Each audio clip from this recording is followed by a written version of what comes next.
Price Lord, price Lord, ஹல்லேலூயா.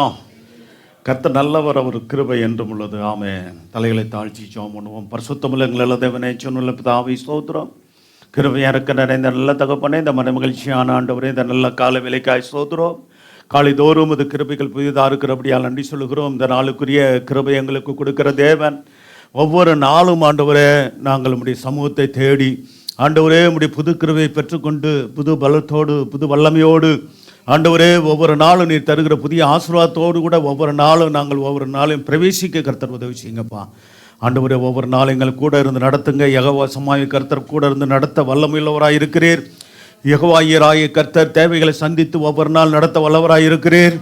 ஆண்டவரே உமக்கு ஒவ்வொரு நாள் முதலிடம் கொடுத்து முதலாக தேவனுடைய ராஜ்யத்தை நீதியின் தேடுகள் மற்றவெல்லாம் உங்களுக்கு சேர்த்து கொடுக்கப்படும் என்று சொன்னீங்களே, அப்படியாக கர்த்தர் எங்களுக்கு நீர் தந்து ஆசீர்வதிக்க வல்லமையுள்ள தேவனாய் இருக்கிறீர்.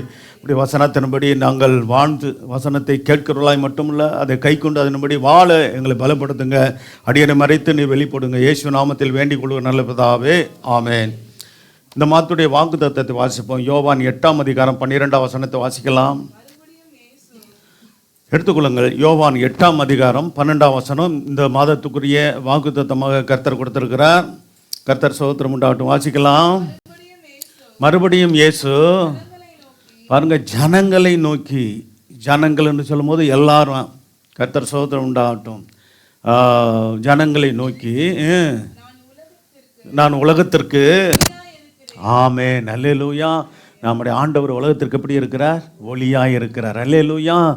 ஆமாம், அந்த ஒளியாகிய இயேசு இடத்துல வராமல் சோத்திரம் குடும்பம் ஒருவருடைய வாழ்க்கையும் பிரகாசம் அடையாது. அல்லேலூயா. ஒருவருடைய வாழ்க்கையிலும் விளக்கு ஏற்றப்படாது. சோத்திரம் இந்த இயேசு தான். அல்லேலூயா. என்னை பின்பற்றுகிறவன், அடுத்து சொல்கிறார், இருளிலே நடவாமல் என்ன செய்வான்? ஜீவ ஒளியை அடைந்திருப்பான். ஆமென், அல்லேலூயா. ஆமாம், சோத்திரம். அப்போ ஆண்டவரை பின்பற்றுகிறவர்கள் எதில் நடக்க மாட்டாங்கன்னா இருளில். என்ன இருள் தெரியுமா?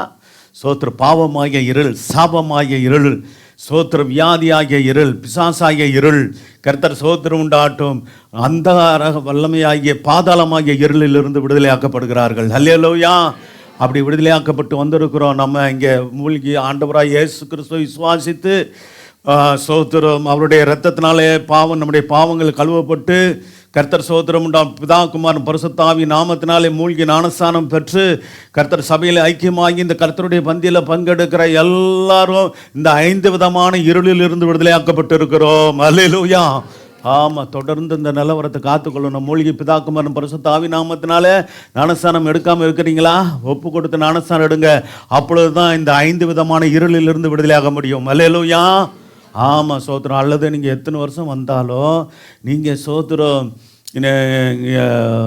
சோத்திரம் ஆண்டவருடைய பிள்ளையாய் மாற முடியாது. கர்த்தர் சோத்திரம் உண்டாகட்டும்.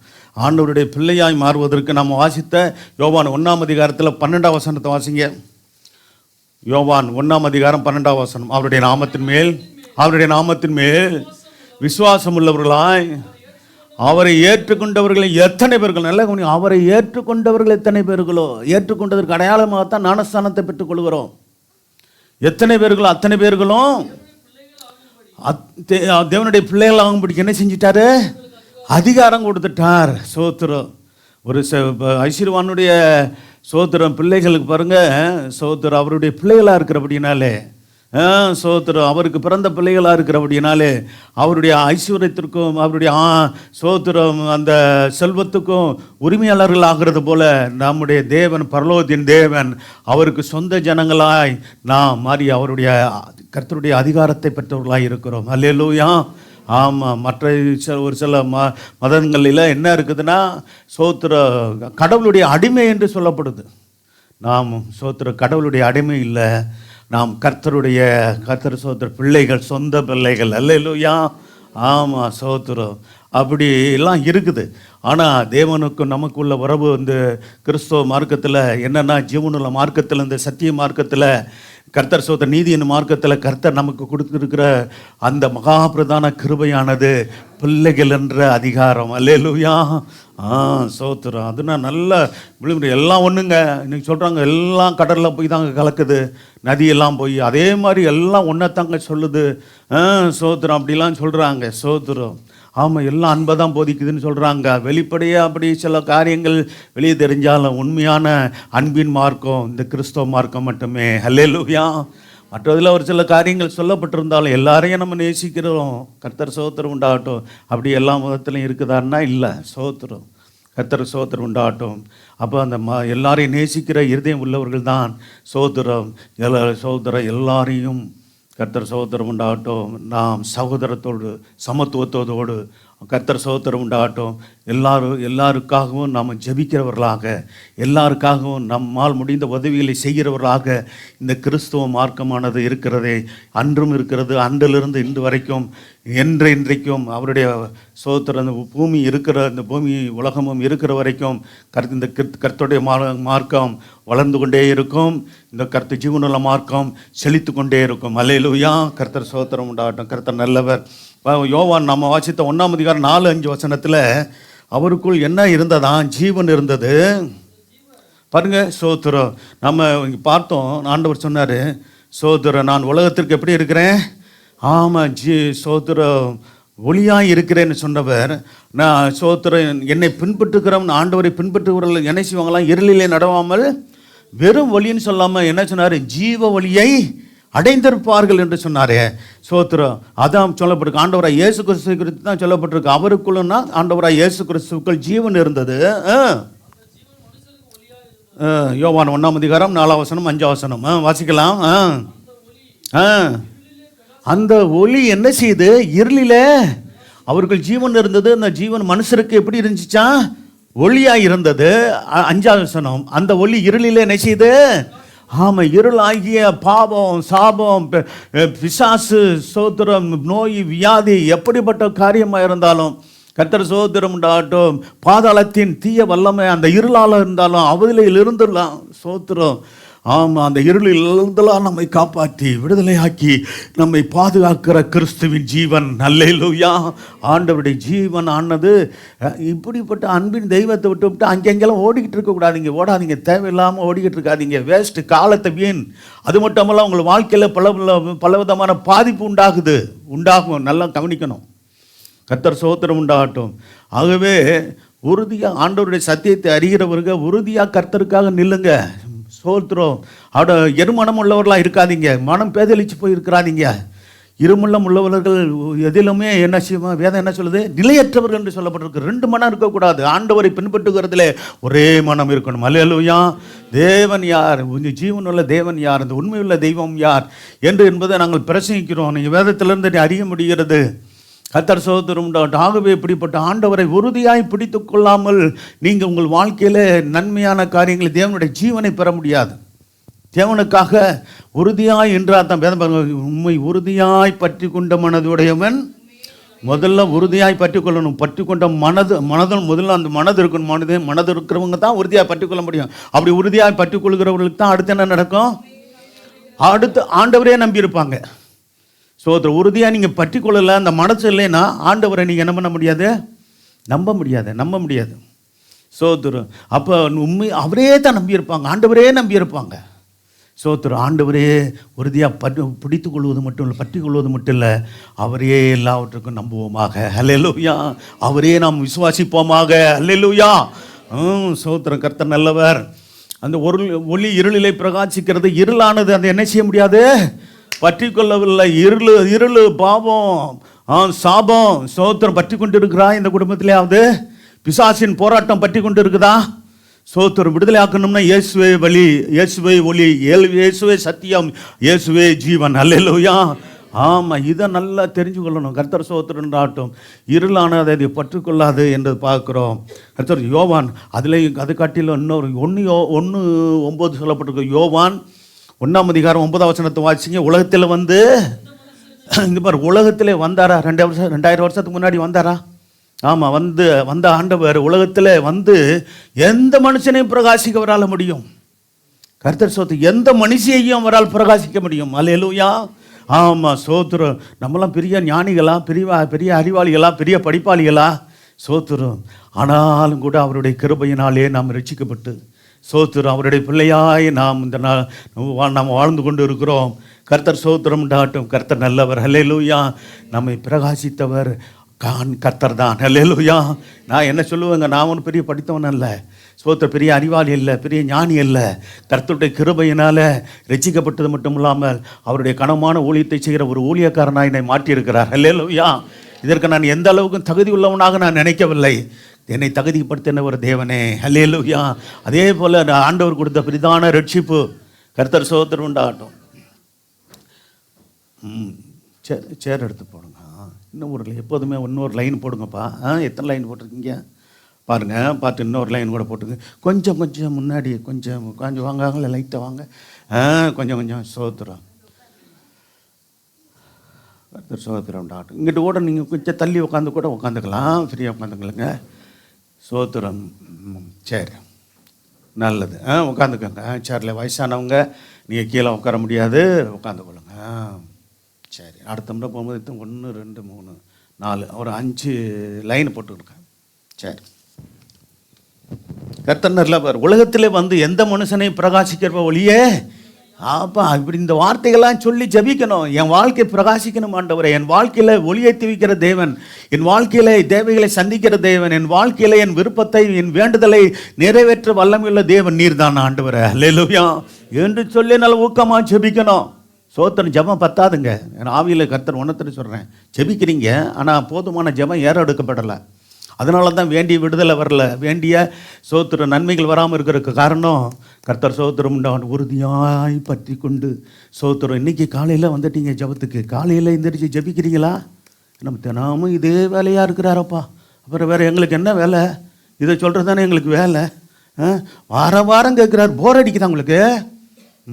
சொல்ல போர் அடிச்சிச்சுன்னா நீங்கள் கிறிஸ்துவ ஜீவியத்தில் நீங்கள் ஸ்டடி இல்லைன்னு அர்த்தம்.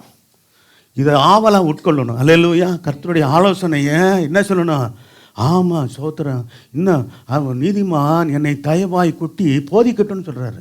அது என்னையை போல் அபிஷேகத்தை போல் இருக்குன்னு சொல்கிறாரு. நீதிமான் ஆகிய ஊழியக்காரர்கள் போதிக்க அதை சந்தோஷமாக எடுத்துக்கொள்கிறவர்கள் பாக்கியவான்கள். அல்லேலூயா. ஆமாம் சோத்திரம். எனக்கு 1000 வேலை இருக்குது, 1000 வேலை இருக்கட்டும். சோத்திரம் 1 மணி நேரம் கொடுக்க முடியாமல் அந்த 1000 வேலை என்ன செய்ய போகுது? உங்களை உயர்த்த போதா? ஆஸ்வதிக்க போதா? இல்லையே. போதுமான சோத்திர கர்த்தருடைய பிள்ளைகள் பிரயாசப்படுங்க, உழைங்க, அது அவசியம். ஏன்னா வேதம் சொல்கிறது, சோத்திர சுறுசுறுப்புள்ளவங்களும் கையோ செல்வத்தை உண்டாக்கும், சோம்பேறியின் கையோ என்ன செய்யுமா? பகுதி கட்டுமா? பார்த்தீங்களா? சோத்திரம் வட்டி கட்டிக்கிட்டு இருப்பாங்களாம். இப்போ பகுதி கட்டுறது அதுதாங்க நிறையா சொல்லப்பட்டிருக்குது வேதத்தில். சோத்திரம். சோம்பேறிக்கு வறுமை வந்துடும்னு சொல்லப்பட்டிருக்கிறது. ஆகவே அந்த நிலைமை வரவே கூடாது. அல்லேலூயா. என்னுடைய ஆசையெல்லாம் சபையில் உள்ள ஒருவரும் பாருங்க, நம்ம எளிமையாக வாழலாம், ஆனால் ஏழ்மையாக வாழணும்னு அவசியம் இல்லை. ஏழ்மையான தெரியுதா? ஏழையாக வாழ சொல்லி ஆண்டவர் சொல்லலை, ஆனால் நம்ம ஆடம்பரம் இல்லாமல் எளிமையாக வாழ்கிறது நல்லது. சோத்திரம். சொல்ல போகிறீங்களா? எளிமையாக வாழ்கிறது நல்லது. அது ஆண்டவர் அப்படி தான் வாழ்ந்தார். சோத்திரம். இன்றைக்கி ஆண்டவர் அப்படியே நல்லா நமக்காக எல்லாம் ஆயத்தம் பண்ணி வச்சுட்டாருங்க. அதனால நம்ம எப்படி பண்ணலாம், எப்படி இருக்கலாம்? சோத்திரம். எப்படினாலும் நல்ல மனம் போல் வாழலாம் அப்படின்னு சொல்லிலாம் இன்றைக்கி போதனைகள் வந்துருச்சு. அப்படி அல்ல. சோத்திரம். ஆகவே கர்த்தருடைய பிள்ளைகள் நீங்கள் நல்லா கவனமாக இருக்கணும். கர்த்தர் இந்த கர்த்தராகிய தேவன் நமக்கு ஜீவனாக இருக்கிறார். கர்த்தர் சோத்திரம் உண்டாகட்டும். ஆண்டவர் சொன்னார், சோத்திரம், நான் உலகத்திற்கு ஒளியாக இருக்கிறேன் என்று சொல்லிட்டு என்னை பின்பற்றுக்கிறவன் இருளிலே நடவாமல் அப்படி சொல்லிட்டு ஜீவ ஒளியை அடைந்திருப்பான். யார் இப்படிப்பட்ட போதனையை கொடுத்தா சொல்லுங்கள்? உலகத்தில் என்ன சோத்திரம்? நான் உங்களுக்கு ரட்சிப்பை தருகிறேன், நான் உங்களுக்கு என்ன செய்கிறேன்? பரலோக பாக்கியத்தை தருகிறேன்னு சொன்னது யாருங்க? சோத்திரம். அப்படிப்பட்ட ஏன்னா சோத்திரம் இயேசுவை சாதாரண மனிதனாக பார்க்கிறவர்கள் அநேகர், அவர்கள் கண்கள்லாம் குருடாக்கப்பட்டு இருக்கிறது. கர்த்தர் அப்படிப்பட்டவர்களை கண்களை கர்த்தர் திறப்பாராக, இயேசுவின் நாமத்தினால திறக்கப்படுவதாக. அல்லேலூயா. அவர் ஜீவனுள்ள தேவன், மாம்சத்தில் வெளிப்பட்ட தேவன் தான் நம்முடைய ஆண்டவராய் இயேசு கிறிஸ்து. அல்லேலூயா. அவர் எப்படிப்பட்டவர் என்பதை வேதம் தெளிவாக சொல்லுகிறது. கர்த்தர் சோத்திரம் உண்டாகட்டும். ஆகவே இப்படிப்பட்ட ரட்சிப்பை பெற்ற ஜனங்களை வழிதவறி பண்ண செய்கிற காரியங்கள், பல காரியங்கள் உலகத்தில் காணப்படுகிறது. எச்சரிக்கையாக இருந்து சோத்திரம். நாம் ரட்சிப்பை பெறாதவர்கள் ரட்சிப்பை பெற்றுக்கொள்ளணும், ரட்சிப்பை பெற்றவர்கள் ரட்சிப்பை காத்துக்கொள்ளணும். அல்லேலூயா. இது ரொம்ப அவசியமான காரியம். சரி, அடுத்து பார்த்தீங்கன்னா கர்த்தர் இயேசுவை எப்படி பின்பற்றணும் என்பதை சில வசனங்கள் பார்க்கலாம். கர்த்தர் சோத்திரம். யோவான் 10ஆம் அதிகாரம் 27 வசனத்தில் வாசிங்க. யோவான் 10:27. சோத்திரம். என் ஆடுகள் பாருங்கள், இன்றைக்கி யார் சோத்திரம், நீங்கள் என் மந்தையின் ஆடுகள் என்று சொல்லி ஆண்டவர் சொல்லியிருக்கிறார் இல்லையா? சோத்திரம், அவர் நமக்கு நல்ல மேய்ப்பனாக இருக்கிறார். அல்லேலூயா. ஒரு சபைக்கு சில சபைகளுக்கு மேய்ப்பனை கர்த்தரை ஏற்படுத்தியிருந்தாலும் நாம் எல்லாரும் அவருடைய வேதம் சொல்கிறது, அவர் கைக்குள்ளான ஆடுகளாக இருக்கணும். எப்படி இருக்கணும்? அப்படி ஒரு வசனம் இருக்கா? எப்படி ஆடாக இருக்கணுமா? கைக்கு வெளியே இருக்கிற துள்ளிக்கிட்டு ஓடக்கூடாது வெளியே, கர்த்தரை விட்டு. கைக்குள்ளான ஆடுகளாக இருக்கணும். எப்படி? கைக்குள்ள சொல்லுங்கள், நான் கர்த்தருடைய கரத்துக்குள்ள அடங்கி இருப்பேன். அல்லேலூயா. அடங்கி இருக்க விருப்பம் உள்ளவர்களை கர்த்தர் உயர்த்திக்கிட்டே இருப்பார். அல்லேலூயா. எனக்கு அப்படி தாங்க, எனக்கு இதே சத்தியம் தாங்க. ஆமாம், நான் ஒரு ஊழியக்காரன் ஆகிட்டேன், ஒரு சபையின் மேய்ப்பன் ஆகிட்டேன் அப்படின்னு சொல்லிட்டு நான் அடங்கி இருக்கல, நான் தூக்கி எறிஞ்சிடுவார் என்ன, எனக்கு தெரியும். கர்த்தர் சோதரர் உண்டாகட்டும், பயத்தோடு சொல்கிறேன் தேவ சமூகத்தில். அதனால் அவர் கைக்குள்ளே அடங்கி இருக்க தான், ஆண்டவரே என்னை தாழ்த்துக்கிறேன் ஐயா, என்னை வெறுமையாக்குறேன்னு ஆண்டவரே, என்னை நீர் ஆண்டவரே ஆளுகை செய்து நடத்தும், சித்தத்தை படி நடத்தும், என் சுய சித்தை நான் நடத்த வேண்டாம், தேவனே உம்முடைய சித்த என் வாழ்க்கையில நிறைவேறட்டும் என்று யாரெல்லாம் ஒப்புக் கொடுக்கிறார்களோ அவர்களை உயர்த்துவதற்கு கர்த்தர் வல்லமையுள்ளவராக இருக்கிறார். அல்லேலூயா. ஆமாம், பெருமை வரக்கூடாது, நம்முடைய எண்ணத்திலே பெருமை வரக்கூடாது. சோத்திரம், நம்முடைய ஜீவியத்தில் பெருமை வரக்கூடாது. நம்முடைய கர்த்தர் சோத்திரம் உண்டாகட்டும். எல்லா சூழ்நிலையிலும் நாம் தாழ்மையை தட்டித்துக் கொள்வோம். அல்லேலூயா. தாழ்மையை பாருங்க, தாழ்மைக்கு எவ்வளோ நமக்கு முன்மாதிரியான ஒரு அடையாளம் நம்முடைய ஆண்டவராய இயேசு கிறிஸ்து. நான் சாந்தமோ மனத்தாழ்மையிலா இருக்கிறேன்னு சொன்னார், இடத்தில் கற்றுக்கொண்டுகள்னு சொன்னார். கர்த்தர் சோதரர், நம்முடைய ஜீவியம் காலம் முழுவதும் எப்பொழுதும் நம்ம பேச்சு, செயல், ஜீவியம் எல்லாமே தாழ்மையாக இருப்பதாக. அல்லேலூயா. கர்த்தர் சோதரம் ஆவி கர்த்தருக்காக வசனத்தை சொல்கிறதுல நல்லா வைராக்கியமாக நான் சோத்திரம் சிங்கத்தை போல் ஊழியக்காரங்கள் பிரசங்கித்தாலும் நாங்கள் உள்ள கர்த்தர் சோத்திரம், நாங்கள் நான் ஒரு ஆட்டுக்குட்டி தான். அல்லேலூயா. நீங்களும் யார்? ஆட்டுக்குட்டி தானே. சரி, நம்ம என்ன வாசித்தோம்? என் ஆடுகள் என் சத்தத்திற்கு செவி கொடுக்கிறது, நான் அவைகளை அறிந்திருக்கிறேன், அவைகள் எனக்கு பின் செல்கிறது என்று சொன்னார். அப்போ அவருடைய ஆடுகள் நாம் தான். சோத்திரம், ஆண்டவருடைய சத்தத்திற்கு நாம் செவி கொடுக்கணும். அல்லேலூயா. ஆமாம், அப்படிப்பட்ட ஆடுகளை கர்த்தர் அவர் அறிந்திருக்கிறார். அல்லேலூயா. அப்படிப்பட்ட அவர் ஜனங்களை, அவருடைய பிள்ளைகளை ஆண்டவர் அறிந்திருக்கிறாருங்க.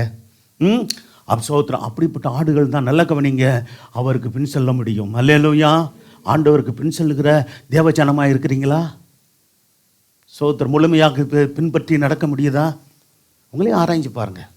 சோத்திரம், வசனத்தை சொல்லி உங்களை ஆராய்ந்து பார்க்குற அனுபவத்துக்குள்ளே நடத்துகிறது தான் ஊழியக்காரனுடைய வேலை. உங்கள் ஜீவியத்தை தட்டி எழுப்புறது தான் எங்களுடைய வேலை. உங்களை உற்சாகப்படுத்தி, உங்களை உணர்த்தி, உங்களுக்கு நல்ல போதனைகளை கொடுத்து கர்த்தருடைய வழியில் நடத்துவது தான் ஒரு ஊழியக்காரனுடைய கடமை. அல்லேலூயா. அதைத்தான் நாங்கள் செய்கிறோம். ஒரு ஆவிக்குரிய ஊழியம்ன்றது சோத்திரம். ஆமாம், தேவனுடைய ஊழியம் என்பது எப்படிப்பட்டது தான். சோத்திரம். அடுத்து யோவான் 12:26 வாசிங்க. ஊழியக்காரனை போல பின்பற்றணும். ஒரு விசுவாசி, ஆடுகள் என்பது விசுவாசி. அடுத்து கர்த்தருடைய பிள்ளைங்க சோத்திரம், நாங்கள் முழு நேர ஊழியராக இருக்கிறோம், நீங்கள் பகுதி நேர ஊழியராய், அது உடன் ஊழியராய் இருந்து கர்த்தருடைய தேவனுடைய ராஜ்யம் கட்ட நீங்கள் துணை நிற்கணும். அல்லேலூயா. வாசிங்க.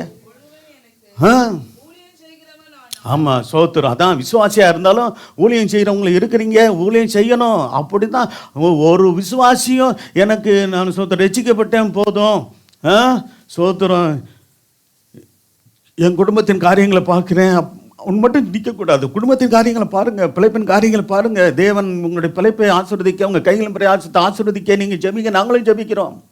கர்த்தர் உயர்த்தணும். ஒரு குடும்பம் வறுமையில் இருக்கக்கூடாது. சோத்திரம், ஒரு குடும்பம் கடனில் இருக்கக்கூடாது. அது தேவ சித்தம் இல்லை. சோத்திரம், ஒருவன் எனக்கு ஊழியம் செய்வனால் என்னை பின்பற்ற கடவன், நான் எங்கே இருக்கிறேனோ. ஆமென். அல்லேலூயா. ஆமாம், சோத்திரம், ஆண்டவர் இருக்கிற இடத்துல நம்ம இருக்கணும். சோத்திரம், ஆண்டவர் சினிமா தேட்டரில் இருப்பாரா? இருக்க மாட்டார்ல. சீரியல் பார்த்துக்கிட்டு உட்காந்துருப்பாரா? இப்படிலாம் கேள்வி கேட்டால் இப்படி இருப்பாரா? சொல்லுங்க, இருக்க மாட்டார்ல. அப்போ நான் எங்கே இருக்கிறேனோ அங்கே என் ஊழியக்காரனோ இருப்பான். ஒருவன் எனக்கு ஊழியம் செய்தா, ஆமாம், ஊழியம் செய்யுங்க, ஆண்டவருக்கு வேலை செய்வோம். அல்லேலூயா. சரி, அடுத்து பார்த்தீங்கன்னா சொல்லப்பட்டு ஒருவன் எனக்கு ஊழியம் செய்வானா என்னை பின்பற்ற கடவுள். ஆண்டவரை ஊழியம் செய்யணும்னா ஆண்டவரை பின்பற்றணும். அந்த பின்பற்ற காரியங்களை நான் பார்த்து கொண்டு வருகிறோம். சோத்திரம், நான் ஆண்டவருக்கு சோதர ஒரு சண்டைகளை ஊழியம் செய்கிறேன், சோத்திரம் சபையின் ஊழியத்திலிருந்து நான் உதவி ஊழியம் செய்கிறேன் அப்படின்னா அது நல்லது, அது தேவ சுத்தம். சுவிசேஷ ஊழியம் செய்கிறேன், டாக்ஸ் கொடுக்குறேன், இது கர்த்தரோட ஊழியம் செய்யுங்க. அப்போ சோத்திரம் பின்பற்றணும். அப்போ கர்த்தரை பின்பற்றணும். கர்த்தரை பின்பற்றணும்னா அங்கே ஆண்டவர் சொல்றார், நான் எங்கே இருக்கிறேன்னு அங்கே என் ஊழியக்காரன் ஊழியக்காரி இருப்பார்கள். அப்படி ஒருவன் எனக்கு ஊழியம் செய்தால் அவனை பிதாவானவர் கனம் பண்ணுவார். பாருங்க, சோத்திரம். கர்த்தருக்கு ஊழியம் செய்யும்போது பிதாவானவர் என்ன செய்கிறாரு? கனம் பண்ணுகிறார். அவருடைய கணத்தை நம்ம பெற்றுக்கொள்ளணும். சோத்திரம். ஆமாம், கர்த்தர் நல்லவர், கர்த்தர் அன்பு. நம்முடைய தேவன் வேதம் சொல்கிறது அன்புள்ளவராகவே இருக்கிறார். அல்லேலூயா. தேவன் அன்பாகவே இருக்கிறதுனால தான் நம்ம அன்பாகவே எல்லாரிடத்துல இருக்க உதவி செய்திருக்கிறார். அன்பு இருந்தால் இங்கெங்க இது வரும், வெறுப்பு வரும். எங்கே சோத்திரம் மற்ற மதத்தாரை சோத்திரம் ஏற்றுக்கொள்ள மனதில்லை, மற்ற சகித்து கொள்ள வேண்டியதான். நீ அவங்கவுங்க மதத்தில் அவங்கவுங்க விருப்பப்பட்டு இருந்து கொள்ளட்டும். எது சரின்னு தெரியுதோ வேதத்தை வாசித்து நம்ம இது வேதம் சரியான பாதையை அறிஞ்சு இந்த சத்திய பாதையில் வந்திருக்கிறோம், நீதியின் பாதையில் வந்திருக்கிறோம். சோத்திரம் ஏற்றுக்கொண்டால் ஏற்றுக்கொள்ளட்டும், ஏற்றுக்கொள்ளாதவருக்கு போகட்டும். சோத்திரம் நம்ம ஜெபிப்போம், சோத்திரம் நம்ம ஆண்டவரை அறிவிப்போம். ஏற்றுக்கொள்கிற கட்டாயப்படுத்துறது இல்லையே, நாம் யாரையும் கட்டாயப்படுத்துறது இல்லை. சோத்திரம். அப்படி கட்டாயப்படுத்த வேண்டிய அவசியமும் இல்லை. சோத்திரம். சரி, நல்ல கவனிங்க. அடுத்து பார்த்தீங்களா, 1 பேதுரு 2ஆம் அதிகாரம் 20-21 வசனத்தில் பொறுமையோடு பாடுபட்டு பின்பற்றணுமா? கர்த்தரை எப்படி பின்பற்றணுமா? பொறுமையோடு பாடுபட்டு பின்பற்றணும். வாசிக்கலாம். குற்றம் செய்து அடிக்கப்படும் போது பொறுமையோடு சகித்தால் என்ன கீர்த்தி உண்டு?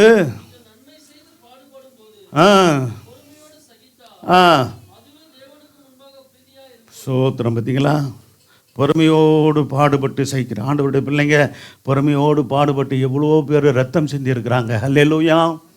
கர்த்தர் சோத்திரம் உண்டாகட்டும். விதையாய் சோத்திரம் தேவனுக்காக மரித்திருக்கிறார்கள் என்று பார்க்கிறோம். தேவனுக்காக சாட்சியாய் வாழ்ந்தது மட்டும் இல்லை, தேவனுக்காக மரித்திருக்கிறாங்க. சோத்திரம். நேற்று ஒரு வீடியோவில் ஒரு காரியத்தை பார்த்தங்க. சோத்திரம். 2 பிள்ளைங்க வயசு மிந்த ஒரு 15 வயசு 10 வயசு 12 வயசு அக்கா தங்கச்சி மாதிரி தெரியுது. ஒரு கூட்டு போகிறான் தீவிரவாதி, கொண்டு போய் கழுத்தை எடுக்கிறாங்க. சோத்திரம். முஸ்லீம் பொண்ணு மாதிரி தான் இருக்குது. அவங்க போய் கழுத்தை இருக்கிறவனு யார்? முஸ்லீம் தான், தீவிரவாதி. எவ்வளோ கொடுமை பார்த்தீங்களா? என்னை பார்த்துட்டு எனக்கு அழுக வந்துடுச்சு. சோத்திரம் தான் வருது பாருங்கள், வீடு இதெல்லாம் வருது. அல்ஜீரா தொலைக்காட்சி என்னென்ன அது இல்லாமல் போட்டு அது கூட போட்டிருக்காங்க. கர்த்தர் சோத்திரம். 2 பிள்ளையும் கர்த்தர் இருக்கிறானுங்க. என்ன ஒரே ஆளு கொண்டு வந்து பெரிய அப்படி வளைவான கத்தி அது போட்டு அறுக்கிறான். ஏன்னா இதாக அடுக்கிற மாதிரி, எது ஆடை இருப்பாங்களே கோழியாக இருக்கிற மாதிரி அறுக்கிறான். சோத்திரம். எப்படிப்பட்ட உலகத்தில் நம்ம வாழ்ந்து கொண்டு இருக்கிறோம் பாருங்கள். பார்த்தீங்களா? சோத்திரம். கிறிஸ்தவ மார்க்கத்தில் இந்த அநியாயங்கள் அக்கிரமங்கள் உள்ளவன் நரகத்து போவான்னு இருக்குது. ஆனால் அப்படிப்பட்ட அநியாயத்தை செய்கிறவங்க அதில் சொர்க்கம் உடனே கிடைக்குமா அவனுக்கு? சோத்திரம். அது மட்டும் இல்லாமல் 72 கன்னி கிடைக்குன்னு என்னென்னமா சொல்கிறாங்க போங்க. சோத்திரம். பாருங்கள், அநியாயம் செய்கிறவனுக்கு பரலோக ராஜ்யம் கிடையாதுன்னு வேதம் சொல்லுது. ஆனால் அநியாயம் செய்கிறவனுக்கு என்ன உண்டா? உடனே சோத்திரம் சொர்க்கம் கிடைக்கும். ஆமாம், சோத்திரம். ஆமாம், அநேக மனைவியோடு கூட இங்கே எவ்வளோ வளர்றது ஒரு பக்கம், அங்கேயே நிறையா 72ன்னு சொல்கிறாங்க கணக்கு வர. இப்படியெல்லாம் இருக்குது. இப்படிப்பட்ட சூழ்நிலையில் நம்ம இந்த ஜீவனுள்ள மார்க்கம் எப்படிப்பட்டது என்று அறிந்து கொள்ளுங்கள். அல்லேலூயா. ஆமாம், சோத்திரம். கர்த்தருக்கு பயந்து நம்ம வாழ்ந்து தேவனுக்கு பிரியமாய் வாழ்ந்து தேவன் அன்புள்ளவராக இருக்கிறது போல நாமும் அன்புள்ளவர்களாய் ஜீவிப்போமாக. அல்லேலூயா. சோத்திரம். பாருங்கள், சில நல்ல விஷயம் நல்ல காரியங்கள்லாம் பார்க்கும்போது, நல்ல காரியம்னு சொல்கிறதில்ல, பயங்கரமான சம்பவங்களை கூட சில காரியங்கள் பார்க்கணும். பார்த்து உலகத்தில் யார் எப்படின்னு அறியணுங்க. யார் அப்படின்னு அறியுங்க. இந்த தேவன் யார்? இந்த தேவனை பிரசங்கிக்கிறவர்கள் யார்? சோத்திரம். நம்முடைய மார்க்கம் எப்படிப்பட்ட மார்க்கம்? இதனுடைய கொள்கை என்ன? இதனுடைய கோட்பாடு என்ன? இதெல்லாம் நல்லா தெரிஞ்சு வச்சுருக்கணும் நம்ம. சோத்திரம். அப்பொழுதுதான் மற்றதுக்கு நமக்குள்ள வித்தியாசம், நமக்கு மற்றவர்களுக்குள்ள வித்தியாசம் தெரியும். ரொம்ப கவனமாக இருப்போம் கடைசி காலத்தில். சோத்திரம். சோத்திரம். வாசிங்கள். நீங்கள் குற்றம் செய்து மறுபடியும் வாசிக்கலாம். பொறுமையோடு சகித்தால் அதனால் என்ன கீர்த்தி உண்டு? நீங்கள் நன்மை செய்து பாடுபடும்போது பொறுமையோடு சகித்தால் அதுவே தேவனுக்கு முன்பாக பிரீதியாக இருக்கும். அல்லேலூயா. சோத்திரம். பார்த்தீங்களா? இது நிமித்தமாக தான் ஆண்டவருடைய பிள்ளைங்க பொறுமையோடு பாடுகளை சகிக்கிறாங்க. எந்த ஆண்டவருடைய பிள்ளைகள் செய்கிற காரியம் என்ன? சோத்திரம். அந்த அன்பு தெய்வத்தை காட்டுகிறார்கள்.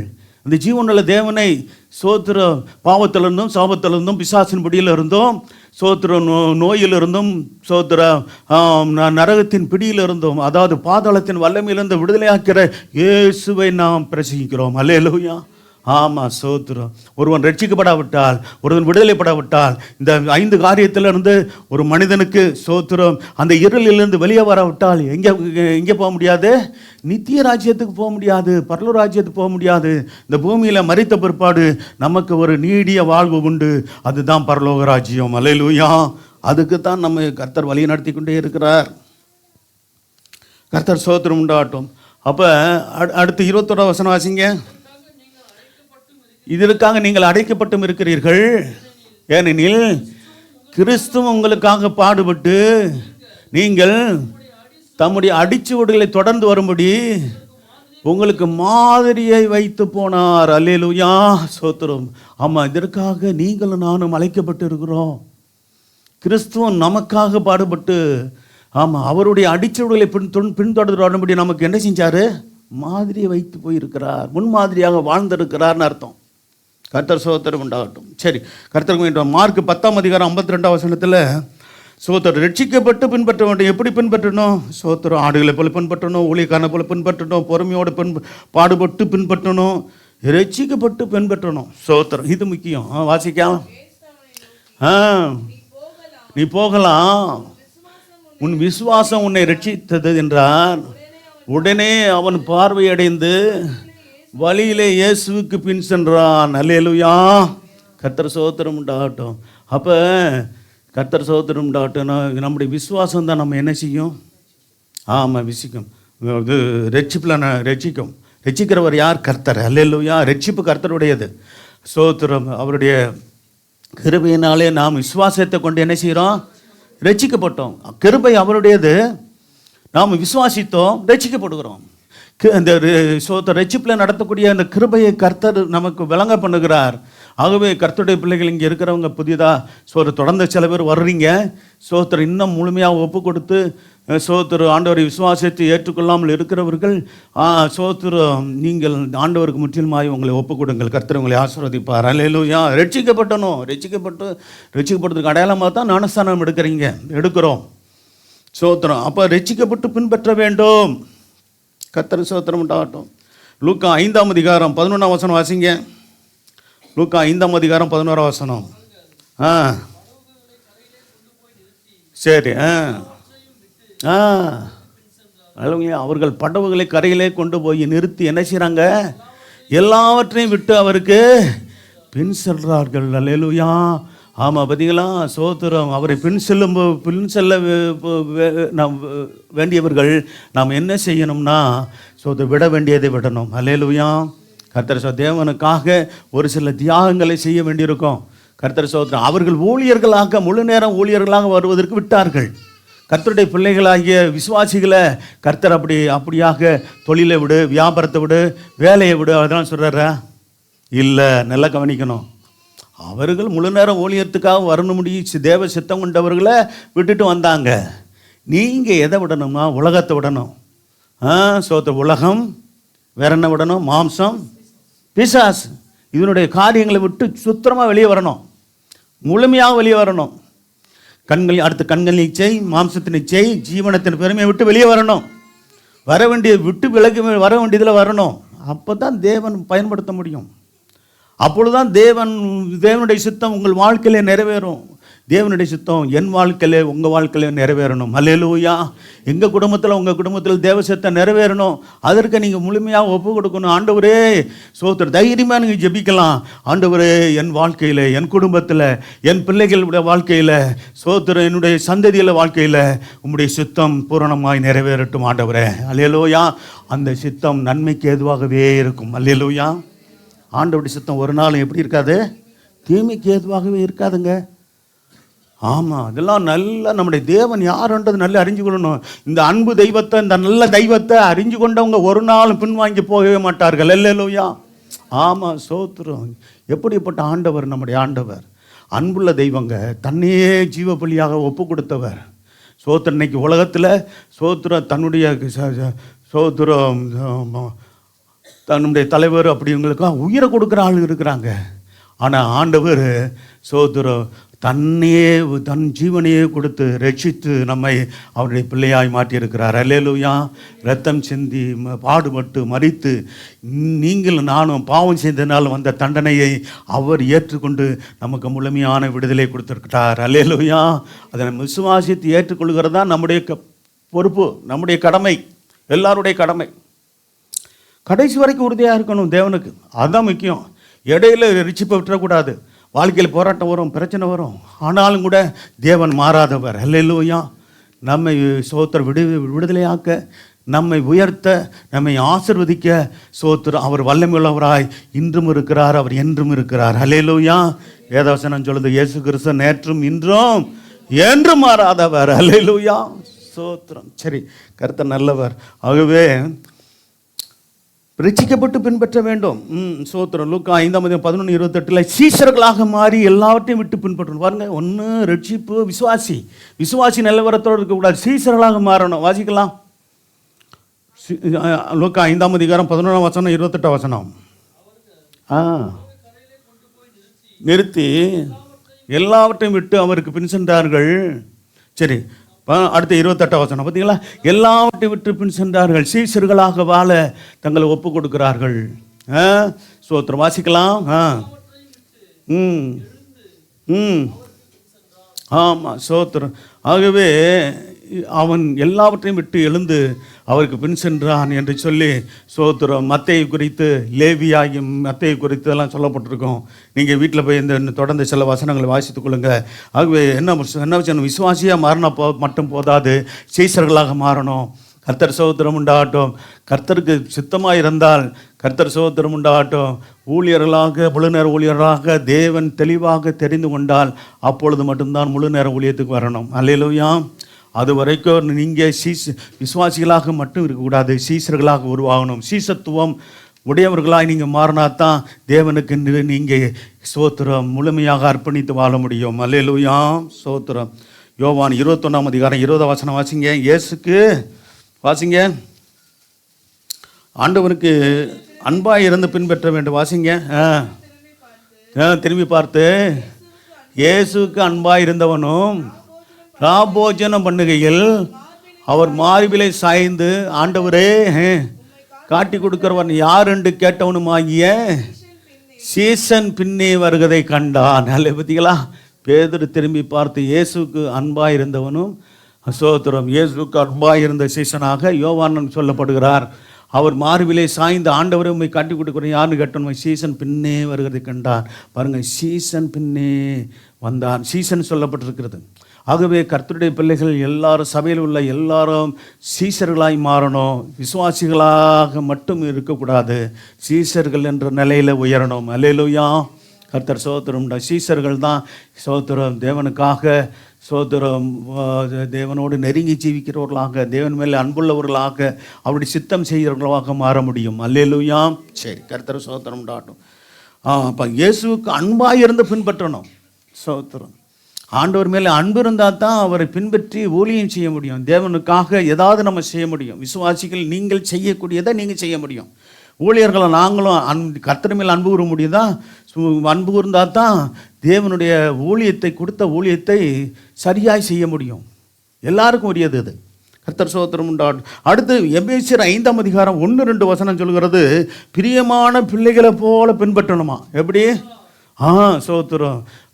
விசுவாசிகளாக இருக்கட்டும், ஊழியர்களாக இருக்கட்டும், சோத்திரம் பிரியமான பிள்ளைகளாக கர்த்தருக்கு சோத்திரம். பிள்ளைகள்னு ஏற்கனவே பார்த்தோம் யோவான் 1:12. அதே சமயத்தில் பிரியமான பிள்ளைகளாக, ஆண்டவருக்கு பிரியமான பிள்ளைகளாக நாம் நம்மை சோத்திரம் வெளிப்படுத்த வேண்டும். வாசிக்கலாம். அதனால் நீங்கள் போல தேவனை பின்பற்றுவர்களாகி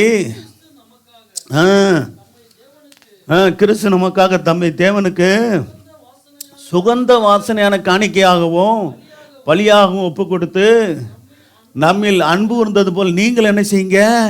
வேதம் சொல்கிற அன்பிலே நடந்து கொள்ளுங்கள். சோத்திரம். அன்பு இல்லாதனால தான், அன்பு இல்லாத இடத்துல வெறுப்பு இருக்கும். சோத்திரம். தேவன் அன்பாகவே இருக்கிறார். ஆண்டவருடைய பிள்ளைகள் அன்பாகவே இருக்கணும். அதனால தான் நம்ம யாரையும் வெறுக்கிறதில்லை, எல்லாரையும் நேசிக்கிறோம். கர்த்தர் ஸ்தோத்திரம். வெறுப்பு எங்கே இருக்கிறதோ அங்கே அநியாயமும் அக்கிரமும் இருக்கும். அல்லேலூயா. ஆமாம், ஸ்தோத்திரம். நம்முடைய மார்க்கம் உண்மையிலே ஸ்தோத்திரம் அன்பின் மார்க்கம் என்று சொன்னால் பொருத்தமான மார்க்கம் இந்த ஜீவனுள்ள மார்க்கமாகிய கிறிஸ்துவின் மார்க்கமாகிய இந்த அன்பின் மார்க்கம்தான். அல்லேலூயா, ஸ்தோத்திரம். ஏன்னா நிறையா நம்ம பார்த்துட்டோம். நிறையா அன்னை எவ்வளோ காலமாக நம்ம பிறந்த நாள்லேருந்து பார்க்குறோம், அதுக்கு முன்னாடி காலத்துலேருந்து கேள்விப்படுகிறோம். ஸ்தோத்திரம். ஆமாம், ஸ்தோத்திரம். அன்பை மட்டுமே பிரசங்கிக்கிற கிறிஸ்துவின் அன்பை ஸ்தோத்திரம் சுவிசேஷத்தை பிரசங்கிக்கிற ஸ்தோத்திரம் ஆண்டவருடைய பிள்ளைகளாக நாம் இருக்கிறோம். நம்மை அப்படி தான் ஆண்டவர் நடத்துகிறார். அல்லேலூயா, ஸ்தோத்திரம். சரி, மத்தேயு 4ஆம் அதிகாரம் 19 வசனத்தை வாசிங்க. மத்தேயு 4:19.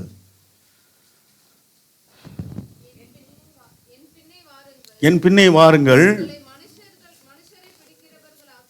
பற்றிகளா சொன்னாரா? ஆண்டவருக்கு பின்னே என்ன செய்யணும்? போகணும். நம்ம என் பின்னே வாருங்கள், உங்களை மனுஷரை எதுக்கு பிடிக்கிறதுக்காக மாத்துறாரு? ஸ்தோத்திரம். அங்கே மற்ற காரியங்களை போல் நம்ம மாற்றுறதுக்கு இல்லை.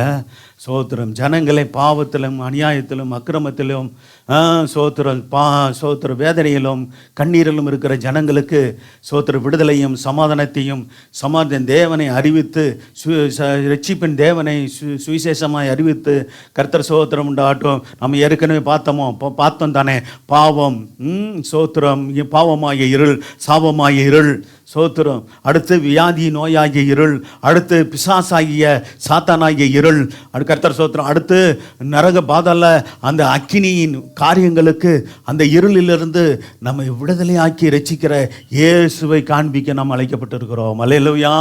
அப்போ அதற்காகத்தான் நம்ம என்ன செய்யணும்? சோதரம் ஜனங்களை தேவன் பக்கமாய் திருப்புற வேலை தான் நம்முடைய வேலை. சோதரம் தேவனுடைய ஆசீர்வாதத்துக்கு ஏதுவானவர்களாய் நம்மை திருப்பத்தான் ஆண்டவர் விரும்புகிறார் என்பதை நாம் நன்கு அறிந்து கொள்ள வேண்டும். மனுஷரை பிடிக்க அழைப்பு, அதாவது ரட்சிப்பில் நடத்த அழைப்பு. நாம் ரட்சிக்கப்பட்டோம், மற்றவர்களை ரட்சிப்பில் நடத்தணும். எவ்வளோ பேர் செய்கிறீங்க இந்த காரியத்தை? அதான் சுவிசேஷம் அறிவிக்கிறது. ஸ்தோத்திரம். கர்த்தர் ஆமாம், நாம் ரட்சிக்கப்பட்ட முழு குடும்பமும் எத்தனை பேர் நீங்கள் ஆண்டவரை முழுமையாக ஏற்றுக்கொண்டு இருக்கிறீங்க? சில பேர் குடும்பத்தில் கணவன் ரட்சிக்கப்பட்டிருப்பார், மனைவி ரட்சிக்கப்படாமல் இருப்பாங்க, மனைவி ரட்சிக்கப்பட்டு கணவன் ரட்சிக்கப்படாமல் இருப்பாங்க, பெற்றோர்கள் ரட்சிக்கப்பட்டு பிள்ளைகள் ரட்சிக்கப்படாமல் இருப்பாங்க. வேதம் சொல்லுகிற கர்த்தராகிய இயேசு கிறிஸ்து விசுவாசி, அப்பொழுது நீயும் உன் வீட்டாரும் ரட்சிக்கப்படுவீர்கள், நானும் நீ வீட்டாரும் என்றால் கர்த்தரையே சேவிப்போம் என்று யோசுவா சொல்லுகிறார். நம்ம முழு குடும்பம் கர்த்தரை சேவிக்கணும். கர்த்தர் ஸ்தோத்திரம் உண்டாகட்டும். கர்த்தர் நல்லவராக இருக்கிறார். அடுத்து பார்த்தீங்கன்னா கர்த்தரை பின்பற்றி வர நம்ம அழைக்கிறார்னு பார்த்தோம். ஏற்கனவே கர்த்தர் இயேசு எப்படி பின்பற்றன்னு பார்த்தோம். இப்போ கர்த்தரை பின்பற்றி வர அழைப்பை பெற்றிருக்கிறோம் அப்படின்னு சொல்லி மத்தேயு 4:19 பார்த்தோம். மனுஷரை பிடிக்க அழைப்பை பெற்றிருக்கிறோம். மத்தேயு 9ஆம் அதிகாரம் 37 வசனம் 38 வசனத்தில் ஊழியர்களை அனுப்பும்படி வேண்டுதல் செய்யணும், அழைக்கணும். ஸ்தோத்திரம். ஊழியர்கள் ஸ்தோத்திரம், முழு நேர ஊழியர்கள் இன்றைக்கி தேவை. அதே சமயத்தில் கர்த்தருக்காக சபையில் ஸ்தோத்திரம் ரட்சிக்கப்பட்ட ஜனங்கள் பகுதி நேரமாக தேவனுக்காக ஸ்தோத்திரம் பிரயாசப்படுகிறவங்க இன்றைக்கி தேவை. கர்த்தர் ஸ்தோத்திரம். அது முழுக்க அப்படி காரியங்களை தான் கர்த்தருக்கு அங்கே இந்த சத்தியத்தின் மூலமாக. ஏன்னா கர்த்தரை இயேசு கிறிஸ்துவை பின்பற்றுங்கள் என்பது தான் இந்த செய்தியுடைய ஸ்தோத்திர தலைப்பு. கர்த்தராக இயேசு கிறிஸ்துவை என்ன செய்யணும்? ஆமாம், பின்பற்றக்கூடிய நல்ல உண்மையான மாதிரி இயேசு தாங்க. வேற யாரை பின்பற்ற முடியும்? கர்த்தர் ஸ்தோத்திரம் உண்டாகட்டும். சரியான விதத்தில் பின்பற்றக்கூடியவர்கள் யார் என்று சொன்னார் சோத்திரு. ஆமாம், சோத்திரம் தேர்வுகிறது கஷ்டம். கர்த்தருக்கு மகிமை உண்டாகட்டும். சரி, அப்போ பாருங்க 9ஆம் அதிகாரம் 37-18. தம்முடைய சீசர்களை நோக்கி, அறுப்பு மிகுதி, வேலையாட்களோ கொஞ்சம், அதனால் என்ன செய்யணுமா? ஆண்டவர் சொன்னார், அறுப்பு மிகுதி வேலையாட்களோ கொஞ்சம். என்னது? சோத்திரம். ஜனங்கள் ரட்சிக்கப்படுவதற்கு ரட்சிக்கப்பட வேண்டியவர்கள் அநேகர் இருக்கிறார்கள், ஆனால் ரட்சிப்பில் நடத்துகிறவர்கள் குறைவுன்னு சொல்கிறார் ஆண்டவர். அதனால் என்ன செய்யணுமா? அதுக்காக ஜெபிக்கணுமா? ஆண்டவரே சோத்திர ஜனங்களை ரட்சிப்பில் நடத்த, சோத்திர பாவத்திலும் சாபத்திலும் பிசாசின் பிடியிலும் சோத்திர நோயிலும் வேதனையிலும் இருக்கிற கர்த்தர் சோத்திரம் உண்டாகட்டும். அந்த தினமும் வேதம் சொல்லுகிறது, யூதா புஸ்தகத்தில் வாசிக்கிறோம், அக்கினிக்கு நேராக ஒரு கூட்டச்சனம் போய்கிட்டே இருக்கிறாங்களாம். அவர்களை தேவன் பக்கமாக இழுத்து விட வாசிக்கலாம். யூதா என்ன செய்யணும்? ஆளாமலும் சோத்திர பகுத்தறிவு உள்ளவர்களாக இருந்து என்ன செய்யணுமா? ஆமாம், சிலருக்கு இரக்கம் பாராட்டி என்ன செய்யணும்? சிலரை அக்கினியிலிருந்து இழுத்து விட்டு பயத்தோடே ரட்சிக்கணும். கர்த்தர் ஸ்தோத்திரம். பயத்தோடே ரட்சிப்பில் நடத்தணும்னு அர்த்தம். ரட்சிக்கிறவர் கர்த்தர் தான். நம்ம ரட்சிப்பில் நடத்த வேண்டிய பொறுப்பு நம்மள்கிட்ட இருக்குது. அல்லேலூயா. ஏன் பயத்தோடனே ஸ்தோத்திரம்? நம்ம ரட்சிக்கப்பட்டோம், நம்ம கர்த்தருடைய வருகையில் நம்ம போயிடுவோம் என்ற உறுதியை நமக்கு இருக்கிறது. கர்த்தர்கள் மறித்தாலும் கர்த்தருடைய ஸ்தோத்திர வருகையில் எடுத்துக்கொள்ளப்படுவோம். ஸ்தோத்திரம். ஒருவேளை நம்ம உயிரோடு இருந்தாலும் மறுரூபமாக்கப்பட்டு எடுத்துக்கொள்ளப்படுவோம். கர்த்தருடைய 2ஆம் வருகை என்பது இருக்கிறது என்பது ஸ்தோத்திரம் நாம் வேதம் சொல்லுகிற உண்மையான காரியம். இது நடக்க போகுது. அவர் மறுபடி பிறந்து வரப்போகிறதில்ல. இயேசு கிறிஸ்து அவர் ஸ்தோத்திரம் வந்த பூமியில் அவருடைய ஊழியத்தை நிறைவேற்றி நாம் எப்படி ஊழியம் செய்வோம்னு சொல்லி முன்மாதிரியாய் வாழ்ந்து காண்பித்து போயிருக்கிறார். அல்லேலூயா. ஸ்தோத்திரம். சரி, அதே வழியில் அவர் வரப்போகிறது எதற்கு? நான் சபையை சேர்த்துக்கொள்ள. அல்லேலூயா. இந்த பூமியில் இருந்து அவருடைய சரீரமாகி சபையை சேர்த்து கொண்டு அவரோடு கூட வைத்திருந்து 7 வருஷம் இங்கே அந்திகிறிஸ்து காலம் நடக்கும்போது ஸ்தோத்திரம் நான் அவரோடு இருந்து திருப்பி நமக்கு பூமிக்கு கொண்டு வரப்பட போகிறோம். அப்பொழுது கர்த்தர் ஸ்தோத்திரம் உண்டாகட்டும், நாம் அவரோடு கூட 1000 வருஷம் அரசாட்சி செய்வோம். அல்லேலூயா. அப்போ அந்த காலத்தில் ஒரு தீவிரவாதி இருக்க மாட்டான், ஒரு பயங்கரவாதி இருக்க மாட்டான். அல்லேலூயா. ஆமாம், தேவனுக்கு பயந்து வாழ்கிற உண்மையுத்தமான கூட்டம் மட்டும் இருக்குது. ஏன்னா இந்த பயங்கரவாதிகளையும் தீவிரவாதிகளையும் உருவாக்குற பிசாசு அப்போ 1000 வருஷம் அவன் பாதாளத்தில் அடைக்கப்பட்டிருப்பான். அல்லேலூயா. இன்னைக்கு உலகத்தில் இவ்வளவு தீமையான காரியங்களை செய்ய தூண்டுகிறது யாருங்க? பிசாசு, சாத்தான். சோத்திரம். அப்போ இந்த காரியங்களை தேவன் என்ன செய்கிறார்? 1000 வருஷம் ஆண்டவருடைய அரசாட்சியில் 1000 வருஷம் அவன் பாதாளத்தில் அடைக்கப்பட்டிருப்பான். அப்போ உலகம் முழுவதும் சோத்திரம் சமாதானத்துக்கு ஏதுவாக தீமை இல்லாத ஒரு காரியங்கள் உலகம் முழுவதும் இருக்கும். அல்லேலூயா. ராஜாதி ராஜாவாக இருந்து கர்த்தர் ஆளுகை செய்ய போகிறார் தாவீதின் சிங்காசனத்திலிருந்து. அல்லேலூயா. ஆமாம், இஸ்ரவேலர்கள் எதிர்பார்த்தாங்க சோதர மெசியாவாக வந்தார்னா ரோம சோத்திர ஆதிக்கத்திலிருந்து நம்ம விடுதலை ஆக்குவார், அந்த அடிமத்திலிருந்து விடுதலை ஆக்குவார், பாபிலோன் அடிமத்திலிருந்து விடுதலை ஆக்குவார். இப்படியெல்லாம் காலம்லாம் நம்பிட்டு இருந்தானுங்க. முதல் வந்தபோது சோத்திரம் ஆண்டவர் வந்தபோது அவர் உலக ரட்சகராகவே வெளிப்பட்டார். அல்லேலூயா. ஜனங்களுக்கு மீட்பை கொடுக்க, விடுதலை கொடுக்க, ரட்சிப்பை கொடுக்க அவர் உலக ரட்சகராக இந்த பூமிக்கு வந்தார் என்று பார்க்கிறோம். அவர் வந்து அவருடைய சோத்திரம் தேவனுடைய திட்டத்தை, பரலோக திட்டத்தை நிறைவேற்றி உலகம் முழு இருக்கிற சகல ஜனங்களுக்கும் ரட்சிப்பை ஆயத்தம் பண்ணி வைத்து போயிருக்கிறார். அல்லேலூயா. அந்த ரட்சிப்பை நம்ம விசுவாசித்து ஏற்றுக்கொள்ள வேண்டியது இந்த சோத்திரம் ஒவ்வொருடைய கடமை. இந்த வார்த்தையை கேட்டுக்கொண்டிருக்கிற ஒவ்வொருடைய சோத்திரம் பாக்கியம். அல்லேலூயா. சோத்திரம். கர்த்தர் நல்லவர். அல்லாமலே நீங்கள் பவித்திரர்களாக இருந்து சிலருக்காவது இரக்கம் பாராட்டி என்ன செய்யணும்? ஆமாம், சிலருக்காக இரக்கம் பாராட்டி என்ன செய்யணுமா? நீங்கள் சிலரையாவது அக்கிலிருந்து இழுத்து விடணும். சோத்திரம். அக்கினி போகிறவங்களை எடுத்து விடுறது எப்படி? சோத்திரம். அவர்கள் சுவிசேஷத்தை சொல்லி இயேசு விசுவாசிங்க, இயேசு நல்லவர், இயேசு உங்களுக்காக அவர் பாடுபட்டு ரத்தம் சிந்தி மரித்தார். உங்களுக்கு சோத்திர பாவ இருளிலிருந்தும் சாப இருளிலிருந்தும் சோத்திர வியாதியின் கோரத்திலிருந்தும் கர்த்தர் பிசாசின் பிடியிலிருந்தும் அந்த சோத்திர பாதாளத்தின் வல்லமையிலிருந்தும் சோத்திரம் நீங்கள் நரகத்துக்கு போகாதபடிக்கு உங்களுக்காக அவர் சோத்திர சிலுவை சுமந்து ரத்தம் சிந்தி மரித்து 3 நாள் உயிரோடு எழுந்து இன்றும் உங்களுக்காக பிதாவிடத்தில் பறந்து பேசுகிறார் என்ற சத்தியத்தை அறிந்து கொள்ளும்போது கர்த்தர் சோத்திரம் ஜனங்கள் ரட்சிக்கப்படுகிறார்கள். அல்லேலூயா. சபைக்கு வரணும். சத்தியத்தை கேட்கும்போது சத்தியம் விடுதலை ஆக்கும். அல்லேலூயா. ஒருவேளை சபைக்கு வராதவர்களுக்கு இப்படி இந்த செய்தியை கேட்க சொல்லியாவது சொல்லுங்க. கர்த்தர் சோத்திரம் உண்டாகட்டும், ரட்சிக்கப்படுவாங்க. அல்லேலூயா. கர்த்தர் சோத்திரம் உண்டாகட்டும். சரி, எப்படியாவது தேவனை அறிய வைக்கணும். சோத்திரம். அதே சமயத்தில் சொல்கிறேன், உங்கள் உறவினர்கள் இருக்கிறாங்கன்னு வச்சுக்கோங்க. சோத்திரம் மரணத்தின் அந்த நெருக்கத்தில் இருக்க போகும்போது நீங்கள் என்ன செய்யணும்? அவர்கள் ஆண்டவருடைய பிள்ளைகள் ரட்சிக்கப்பட்டவங்க போய் உங்கள் குடும்பத்தார் அல்லாது சொந்த பந்தங்களாக இருக்கலாம் அல்லது நண்பர்கள் கூட இருக்கலாம். கேள்விப்படுவீங்க, இந்த மாதிரி சீரியஸாக இருக்கிறாங்க, குறிப்பிட்ட சகோதரி, குறிப்பிட்ட சகோதரன் அப்படி சொல்லும்போது போய் அவர்களுக்கு ஆண்டவர் குறித்து சில வார்த்தைகளை சொல்லி, ஆண்டவர் உங்களை நேசிக்கிறார், அவர் உங்களை ரட்சிக்கிறவர், நீங்கள் இந்த கடைசி நேரத்திலேயாவது நீங்கள் ஆண்டவரை விசுவாசிங்க, நீங்கள் உங்கள் வாழ்க்கையை ஒப்பு கொடுங்க, ஆண்டவருடைய ரத்தத்தால் கழுவப்பட, இயேசுவே உடைய ரத்தத்தால் கழுவி பரிசுத்தப்படுத்துங்க, உங்களுடைய பிள்ளையாய் மாற்றுங்க. சோத்திரம், நான் இந்த பூமியிலிருந்து நான் பூமியிலிருந்து நான் விடுதலை பெற்றாலும், ஒருவேளை மரித்தாலும் நான் உம்மோடு இருக்க எனக்கு அனுக்கிரகம் செய்யுங்க, என்னுடைய பாவக்கரைகளை நீக்குங்க, என்னுடைய ஆவி ஆத்மா சரீரம் முழுவதும் உங்களுடைய இரத்தத்தால் கழுவப்பட்டு பரிசுத்தமாக்கப்படட்டும், உங்களுடைய பிள்ளையாய் மாற்றுங்கள்னு சொன்னால் அப்பொழுதே அவர்கள் சோத்திரம் என்ன செய்கிறாங்க, பாவங்கள் மன்னிக்கப்பட்டு சோத்திரம் இயேசுவின் இரத்தத்தால் கழுவப்பட்டு சோத்திரம் அந்த புதிய பூமி ஆகிய பரலோகத்துக்கு போகிறதுக்கு அவர்களுக்கு தேவன் வழியை கொடுக்குறார், ஒரு வழியை கொடுக்குறார். ஹல்லேலூயா. அப்படி சில பேருக்கு நாங்கள் ஜெபித்து கடைசி நேரத்தில் ஜெபிக்கக்கூடிய வாய்ப்பு எங்களுக்கு கிடைச்சி நாங்கள் ஜெபிச்சிருக்கிறோம். கர்த்தருடைய பிள்ளைகள் கூட சில பேர் நீங்கள் சோத்திரம் அப்படி ஜெபிச்சிருக்கிறீங்க, நல்ல ஒரு ஊழியத்தை செய்திருக்கிறீங்க. ஹல்லேலூயா. கடைசி நேரத்தில் இருக்கும்போது நீங்கள் என்ன செய்யணும், உங்களால் முடியலையா எங்களை கூப்பிடுங்க, அப்படி யாராவது உங்கள் நண்பர் உறவினர்கள் இருந்தாங்கன்னா அவங்கள்ட்ட பேசுங்க, இந்த மாதிரி எங்கள் ஊழியக்காரரை அழைச்சிட்டு வரோம் சோத்திரம், அவங்க வந்து உங்களுக்கு ஆண்டவர் வார்த்தையை சொல்லி ஜெபிப்பாங்கன்னு சொல்லி அழைச்சிட்டு வாங்க சோத்திரம். அப்படி இப்படி தருணத்தை பயன்படுத்தி இல்லைன்னா நான் சொல்கிறது தான் சிம்பிளான ஜெபம், அதை சொல்லுங்கன்னு சொல்லுங்கள். இயேசுவே என்னை மன்னிங்க, உங்களுடைய பிள்ளையாய் மாற்றுங்க, உங்களுடைய ரத்தத்தால் கழுவுங்க அப்படின்னு கூட சொல்ல தெரியாதா உங்களுக்கு? சொல்ல தெரியுமா தெரியாதா?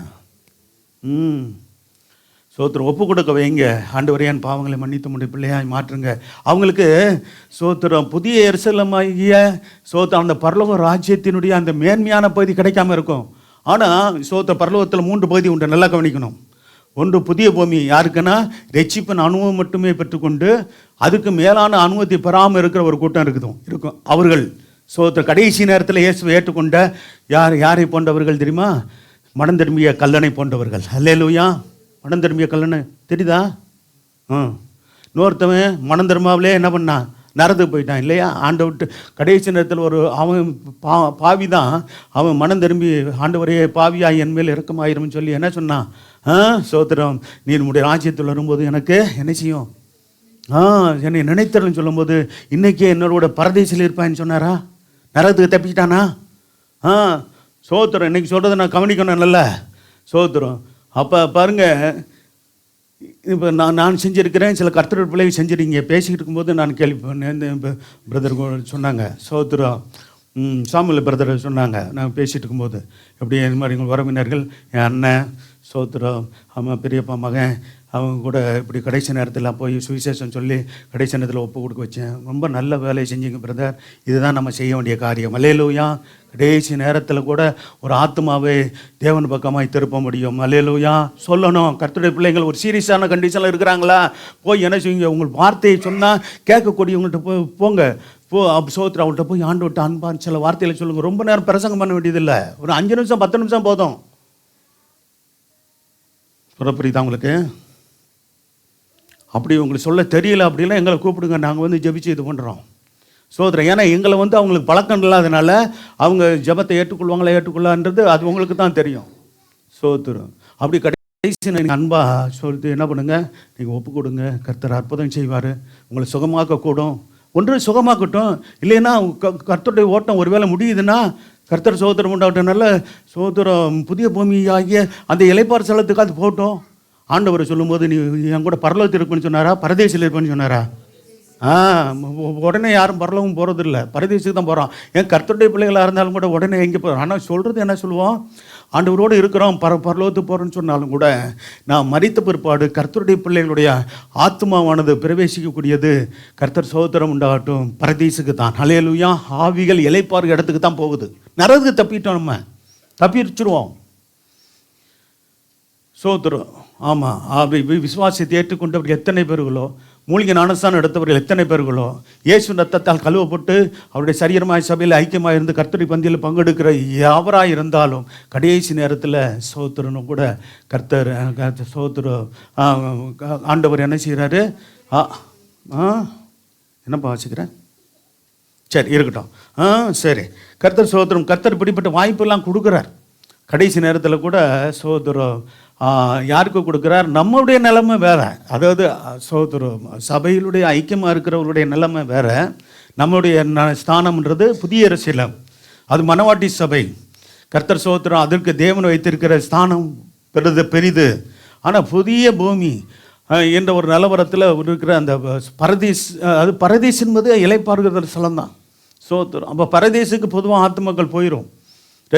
ரட்சிப்பின் அனுபவத்தை பெற்று இயேசுவின் ரத்தத்தால் கழுவப்பட்டு அவரை விசுவாசித்து ஸ்தோத்திரம் மனம் திரும்பின. இன்னும் நல்ல கவனியன், மனம் திரும்பின அந்த வார்த்தையை கவனிங்க. மனம் திரும்பினவர்கள் தான் எங்கே பார்க்க முடியும்? தேவன் பக்கமாய் தன்னுடைய மனதை திருப்பினவர்கள் தான் அங்கே போக முடியும். அல்லேலூயா. அடுத்து என்ன உண்டாகிறது? ஸ்தோத்திரம். 2வது இடம் என்னது? புதிய பூமிக்கு அடுத்து புதிய வானம். அந்த புதிய வானத்தில் பகுதிக்கு போகக்கூடியவங்க யார்? கர்த்தர் ஸ்தோத்திரம் உண்டாகட்டும், பழைய ஏற்பாட்டு பரிசுத்தவான்கள். அல்லேலூயா. அதுக்கு மேலான ஒரு உயர்வை தான் யார் கொடுத்துருக்கிறாரு? புதிய ஏற்பாடு சபைக்கு. அல்லேலூயா. மனவாட்டி சபைக்கு எங்கே கர்த்தர் இடம் வச்சிருக்கிறாரு? புதிய எருசலேம். இப்படிப்பட்ட அனுபவங்கள்லாம் இருக்குது. இதெல்லாம் தெரிஞ்சு வச்சுருக்கணும். தெரிஞ்சு வச்சுருந்தா தான் நீங்கள் மற்றவங்களுக்கு சொல்ல முடியும். கர்த்தர் ஸ்தோத்திரம் உண்டாகட்டும். சரி, மேலான அனுபவத்துக்குலாம் நம்ம போகணும் அப்படின்னு புதிய எருசலேமாகி அந்த அனுபவத்தை பெறணும்னா நீங்கள் ரட்சிக்கப்பட்டு சபையில் ஐக்கியமாகுங்க அப்படின்னு கொண்டு வரணும். அப்படி வாய்ப்பு இல்லாதவர்களுக்கு தான் நான் சொன்னது, ஏற்கனவே சொன்னது. வாய்ப்பு இல்லாமல் கடைசி நேரத்தில் கூட ஸ்தோத்திரம் வியாதி நேரத்தில் அல்லது மரண தருவாயில் அது ஸ்தோத்திரம் இருக்கிறவங்களுக்கு நம்ம என்ன செய்யணும்? ஆமாம், ஆண்டவரை குறித்து சொல்லி என்ன செய்யணும்? ஒப்பு கொடுக்க வைக்கணும். ஸ்தோத்திரம். இவங்க இது வரைக்கும் ஆண்டவரை ஏற்றுக்கொள்ளலையே, இப்போ கடைசி நேரத்தில் நம்ம ஏன் என்னத்தை சொல்லி அவங்க ஏற்றுக்கொள்ள போகிறாங்க அப்படின்னு நீங்கள் நினைக்கக்கூடாது. ஸ்தோத்திரம். கடைசி நேரத்தில் எங்கேயாவது ஒரு நல்ல ஒரு இளைப்பாறுதல் ஸ்தலத்துக்கு நான் ஸ்தோத்திரம் நரகம் போக, சரிங்க, கடைசி நேரத்தில் கூட நீ சொர்க்கம் போக விரும்புறியா நரகம் போக விரும்புறியான்னு ஒரு மரண போராட்டத்தில் இருக்கிறவங்க கேட்டால் என்ன சொல்லுவாங்க? நான் நரகத்துக்கு போகிறேன்னு சொல்லுவாங்கன்றீங்க. எப்படி? எனக்கு சொர்க்கத்துக்கு தாங்க போகணுன்னு தானே சொல்லுவாங்க. சொர்க்கத்துக்கு வழியை காட்டுறாங்க, இதாங்க வழின்னு சொல்லணும். அப்போ சொர்க்கத்துக்கு வழி இயேசு தான். ஸ்தோத்திரம். நானே வழியும் சத்தியம் ஜீவனுமாக இருக்கிறேன்னு சொல்லியிருக்கிறார். அப்படி வார்த்தைகள்லாம் சொல்லணும். அவரால் ஏண்டி வேறு ஒருவரால் ரட்சிப்பு இல்லைங்க. வானத்தின் கீழங்கும் இயேசுவின் நாமம் இல்லாமல் ரட்சிக்கப்படுவதற்கு வேறு நாமம் கொடுக்கப்படலை. இப்படி சொல்லப்பட்டிருக்கிறது. இப்படிலாம் நீங்கள் நம்புங்க, விசுவாசிங்க. சில வார்த்தை 5 நிமிஷம் சொன்னால் போதும். ஸ்தோத்திரம். கண்ணை மூடும்போது அவர்கள் ஸ்தோத்திரம் இளைப்பாறுதலுக்குள்ளாக பிரவேசித்து கர்த்தர் ஸ்தோத்திரம் உண்டாகட்டும் புதிய பூமிக்கு போய் அந்த ஆத்மக்கள் போயிடுவாங்க. அல்லேலூயா. சரி, இதை புரிஞ்சுக்கொள்ளணும்.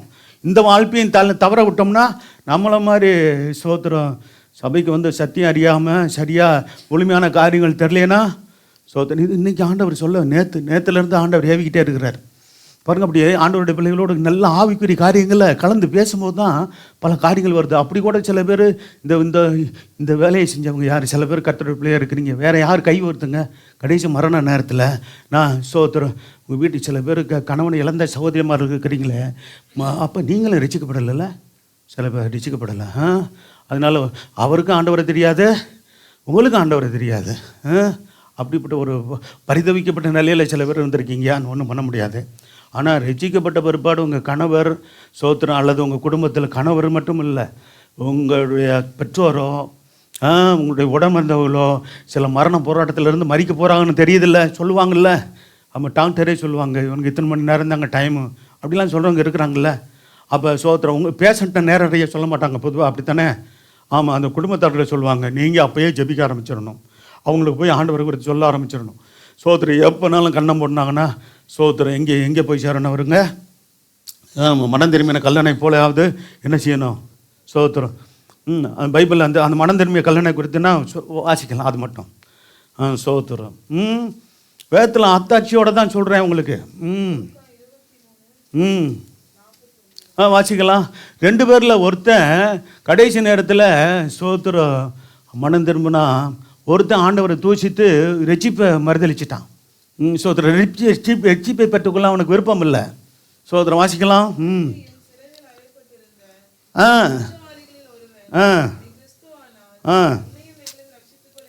என்று இகழ்ந்தான். இருந்தும் இல்லையா படுகிறோம்.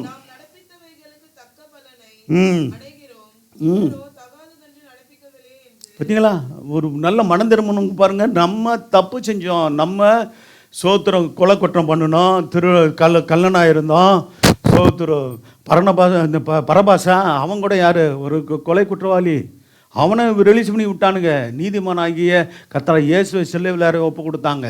சோத்திரம். அந்த ஆண்டவராக இயேசு கிறிஸ்து சிலுவையில் அறையப்பட்டு இரத்தம் சிந்தி மரித்து சோத்திரம் அதாவது சர்வத்திற்கும் தேவனாகிய கர்த்தர் சோத்திரம் மனித அவதாரம் எடுத்து வந்து மனுக்குல ரட்சிப்புக்காக இரத்தம் சிந்தி மரித்து சோத்திரம் மனுக்குலத்திற்கு விடுதலை கொடுப்பது தேவனுடைய திட்டம், சித்தம். அல்லேலூயா. அதை தான் ஆண்டவர் நிறைவேற்றினார். கர்த்தர் சோத்திரம் உண்டாகட்டும். அது ஏன் கடவுள் ஏங்க ரத்தம் சிந்தணும்? சோத்திரம். அவர் இயேசு மனித அவதாரம் எடுத்தான்னு வந்தார்.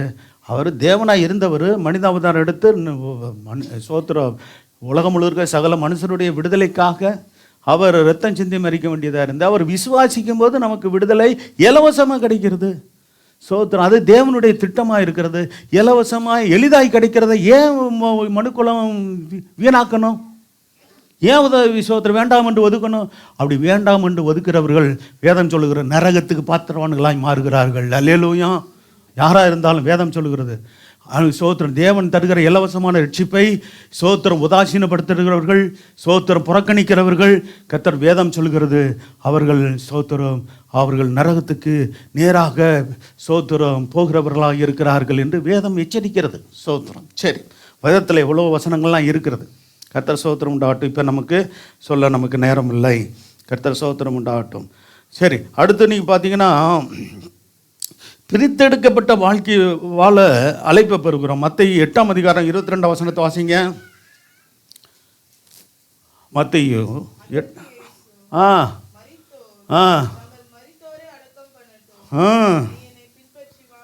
பார்த்தீங்களா? பின்பற்றி வா.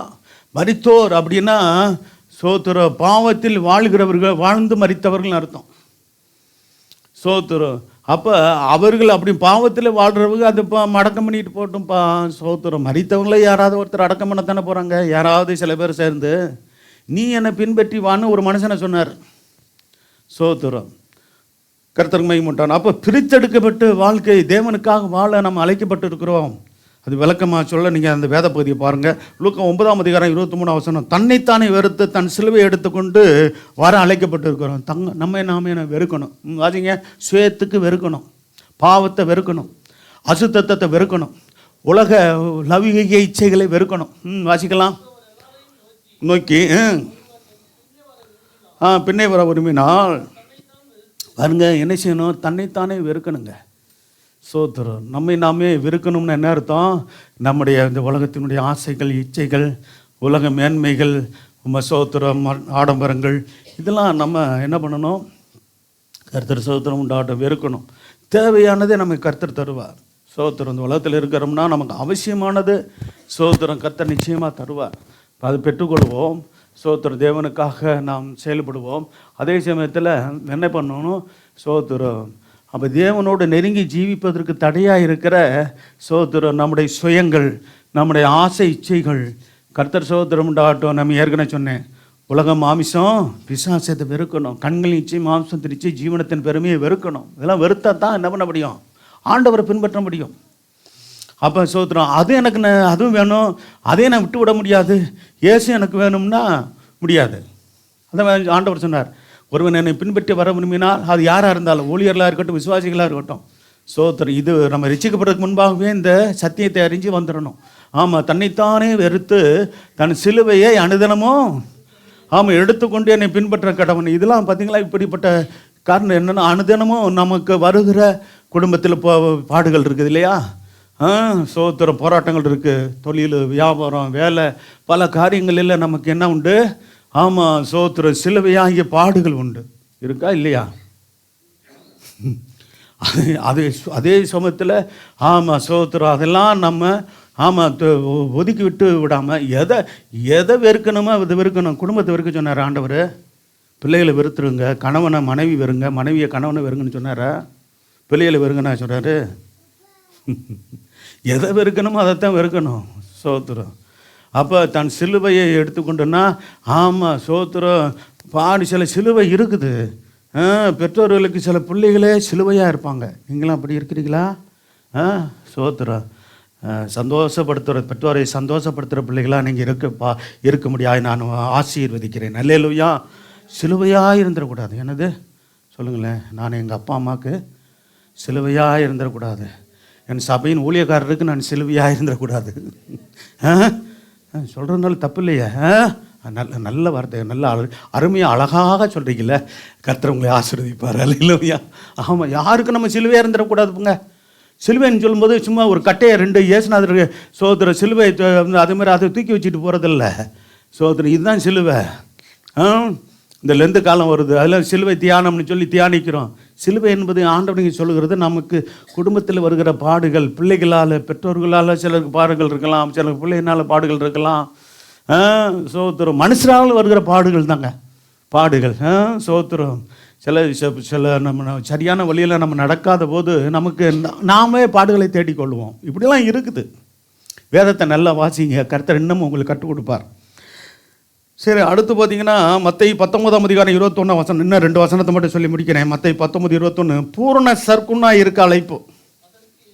பிதா எப்படி இருக்கிறாரா? ஆண்டவர் சொன்னார், பூரண சர்க்குணா இருக்கிறது போல நீங்களும் பூரண சர்க்குணா இருக்க கடவுள்னு சொல்லிட்டு மலை பிரசங்கத்தில் சொன்னார். சரி வாசிங்க. அதற்கு ஏசு, நீ பூரண சர்க்குணா இருக்க விரும்பினால் போய் என்ன செய்ய? உனக்கு உண்டானவைகளை விற்று என்ன செய்ய?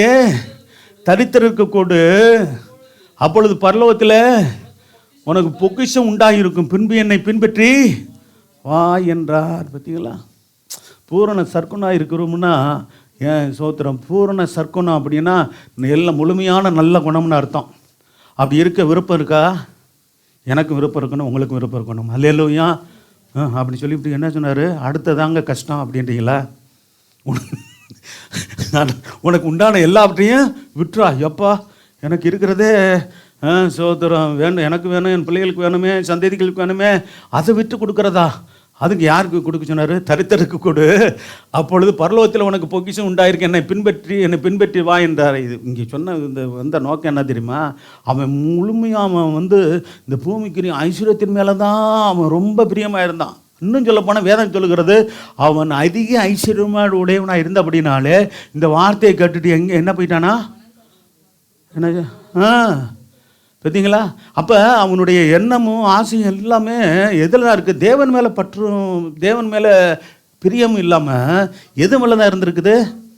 ஆஸ்தி மேலே தான் இருந்திருக்குது. பாருங்கள், நீங்கள் உழைங்க, உங்கள் முன்னோர்கள் மூலமாக சில ஆஸ்திகள் கிடைச்சிருக்கலாம், நீங்கள் உங்கள் உழைப்பு மூலமாக சில ஆஸ்திகளை சேர்த்துருக்கலாம், எல்லாம் நல்லது. அப்போ தேவனுக்குரியதை தேவனுக்கு கொடுத்து சோத்திரம், ராயனுக்குரியதை ராயனுக்கு கொடுத்து நம்ம சோத்திரம் நம்ம நீதியாக நம்ம வாழ்க்கை நடத்தும் போது நம்ம நல்ல நிலையில் தான் கர்த்தர் வச்சுருப்பார். அல்லேலூயா. அப்போ இது சொல்லும்போது ஆண்டவர் சொன்னார், இப்படின்னா யார் தான் ஆண்டவரே முடியும் அப்படின்னா சோத்திரம் மனுஷரால் கூடாதெல்லாம் தேவனால் கூடும்னு ஆண்டவர் அந்த வார்த்தையை சொல்லியிருக்கிறாரை கவனிக்கிறோமே. கர்த்தர் சோத்திரம் உண்டாகட்டும்.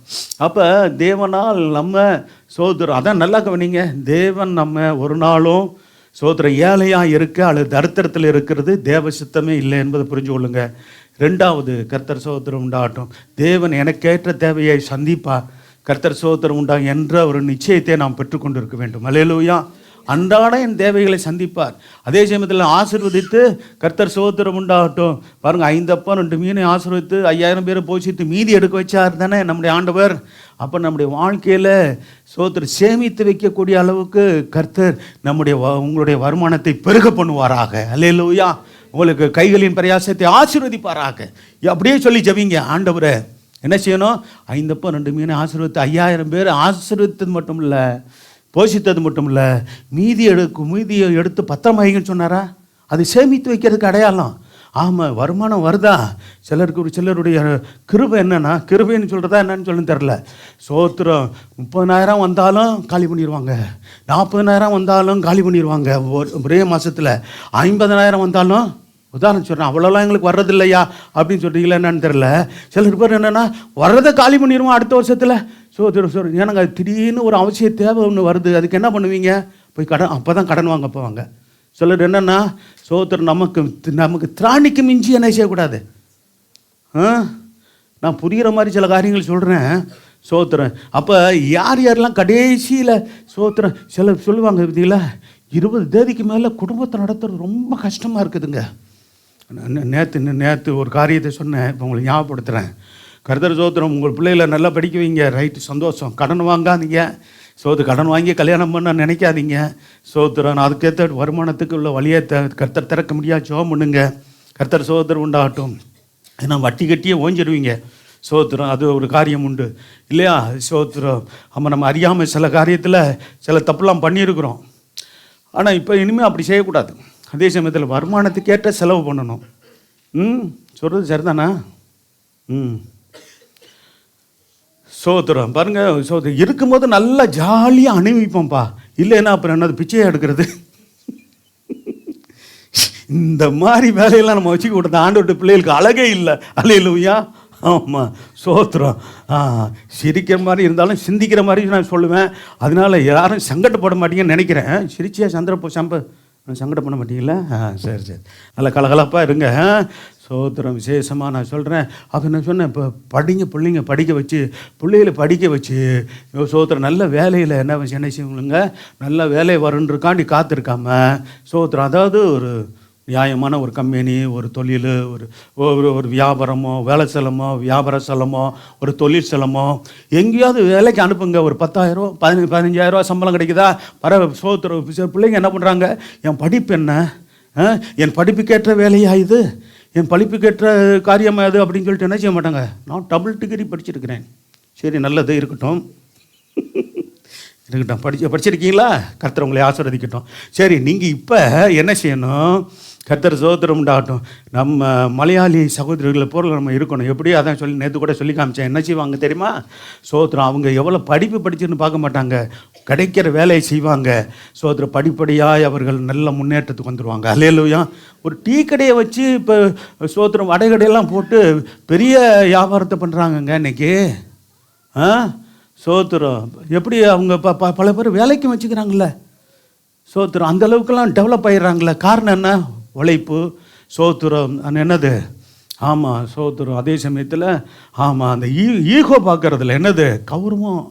சோத்திரம் என்னுடைய படிப்புக்கு இந்த வேலை ஒரு எனக்கு கௌரவமாக இல்லையே. சோத்திரம் கௌரவம் இல்லை. நல்ல என்ன எது எது எது அவமானம்னு சொல்லுங்கள்? திருடுறது, பொய் சொல்கிறது என்னது? அவமானம். ஆமாம், மற்ற எந்த நியாயப்படி எந்த வேலை செஞ்சாலும் அவமானம் இல்லை. அல்லேலூயா. ஆமாம், தவறான காரியத்தை செய்கிறது சோத்திரம் அவமானம். இது என்ன அவமானம் இருக்குது? சோத்திரம். ஆமாம் பாருங்கள், சகோதரர் வடநாட்டிலேருந்து இங்கெல்லாம் வந்து அந்த வடநாட்டு சகோதரர்கள், நம்முடைய இந்திய சகோதரர்கள் வந்து வேலை செய்கிறாங்களே. சகோதரர் இந்தி பேசுகிறவங்க பார்த்தீங்களா, அவங்களாம் என்ன வேலை கொடுத்தாலும் செய்கிறாங்க. பார்த்தீங்களா, அவமானமாக பார்க்குறாங்களா? நல்லா கவனித்து பாருங்களேன். நான் சொல்கிறது கொஞ்சம் சிந்திச்சு பாருங்கள். ஆமாம், சகோதரம். ஆகவே கர்த்தருடைய பிள்ளைகள் எந்த வேலை கிடைக்குதோ கர்த்தரை படித்து முடித்து சகோதரம் பாருங்கள், ஒரு 2-3 வேலைக்கு முயற்சி பண்ணுங்கள். எது பெற்றா தெரியுதோ அதுக்கு போங்க. வீட்டில் சும்மா படிச்சுட்டு சும்மா வீட்டில் சகோதரம் அம்மாவுக்கு உதவியாக வீடு பெருக்கிறேன். என்னது? சில பேர் அப்பாவும் வேலைக்கு போகிறாரு, அம்மாவும் வேலைக்கு போகிறாங்க, குடும்ப சூழ்நிலையும் போகிறீங்க, பரவாயில்ல, ரைட்டு. அதே சமயத்தில் படித்த பிள்ளைங்க வீட்டில் என்ன செய்யணும்? சோத்திரம். நம்ம வீட்டில் இருக்கிற லீவு நாளில் என்ன பண்ணுங்கள்? சமையல் கற்றுக்கோங்க. ஒரு கல்யாணம் போகிற இடத்துக்கு அது பிரயோஜனமாகும். எல்லாம் சரி, அது அவசியம்தான். சில சமையலே கற்றுக்க தெரியாமல் நீங்கள் போயிட்டு சோத்திரம் மாப்பிள்ளையை அவன் காப்பியை போடு, சோத்திரம் வீட்டுக்காரனை டிஃபன் செஞ்சு கொடுன்னு கேட்டால் இது பெரிய அசிங்கம் இல்லை? அசிங்கமாக நல்ல விஷயமா? என்ன நிறைய விஷயங்கள்லாம் சொல்கிறாரு பாஸ்டர். ஆமாம், அனுபவத்தோடு இருக்கிறோம்ல, நாங்கள் பேசுவோம்ல, சொல்லுவோம்ல. ஆமாம், எப்படியாவது எங்கள் பிள்ளைங்க நீங்கள் எல்லாம் நல்ல நிலைக்கு வரணும். அல்லேலூயா. ஆமாம், நல்ல உயர்ந்த நிலைக்கு வரணும், நீங்கள் நல்லா இருக்கணும்னு ஆசைப்படுறோம். அதுக்கு நல்லா உழைக்கணும். அல்லேலூயா. சோம்பேறிகளாக இருக்கக்கூடாது, சுறுசுறுப்புள்ளவர்களாக இருங்கள். அல்லேலூயா. கர்த்தர் உயர்த்துவது நிச்சயம். அல்லேலூயா. ஆண்டவருக்கு பிடிக்காத ஆட்கள் யாருன்னு சொல்லுங்களேன். சோம்பேறிகள் ஆண்டவருக்கு பிடிக்காது. ஊழியக்காரனாக இருந்தாலும் சரி, விசுவாசியாக இருந்தாலும் சொல்கிறேன், என்னையும் சேர்த்தான் சொல்கிறேன். சோம்பேறியாக இருந்தால் ஆண்டவருக்கு பிடிக்காதுங்க. சோம்பேறிய கர்த்தர் எந்த இடத்துல உயர்த்துறாருன்னு இருக்குதா? சுறுசுறுப்புள்ள கையோ செல்வத்தை சேர்க்கும், சோம்பேறியின் கையோ என்ன செய்யுமா? ஆமாம், பகுதி கட்டுவான், வட்டி கட்டுவான் இருக்குது. பார்த்தீங்களா எவ்வளோ பரிதான் நிறையா சொல்லப்பட்டுக்கிறது. சோம்பேறிக்கு தரித்திரம் வழிபோக்கனை போல் வீட்டுக்குள்ளே நுழைஞ்சிருமா? எப்படி எவ்வளோ பரிதாபம் பார்த்தீங்களா? வழிபோக்கன் டக்குன்னு வீட்டுக்குள்ளே நுழைஞ்சானா எவ்வளோ பரிதாபமாக இருக்கும். அது மாதிரி நுழையுமா? எது? தரித்திரம். ஐயோ, அதெல்லாம் வரக்கூடாது. நம்ம வீட்டுல தரித்திரமே வரக்கூடாதுங்க. அல்லேலூயா. சோத்திரம். சரி, ரைட்டு. கர்த்தருக்கு மகிமை உண்டாகட்டும். அடுத்து பார்த்தீங்கன்னா ரோமன் 12:26 வாசித்தமா? ரோமன் ஊழியம் செய்யும்படி அழைப்பு, ஒப்புக்கொடுக்க அழைப்பு. அடுத்து இதை சொல்லி முடிக்கிறேன். ஒருவன் ஊழியம் செய்யணும்னா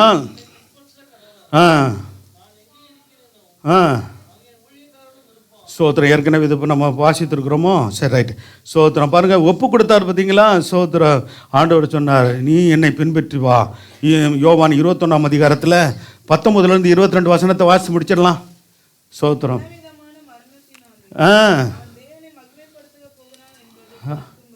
சரி, சொன்னார்.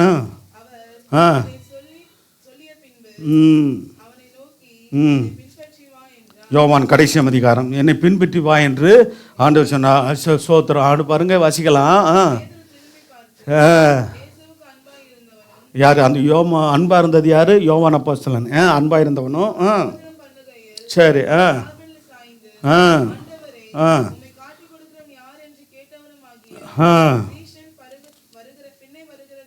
கண்டு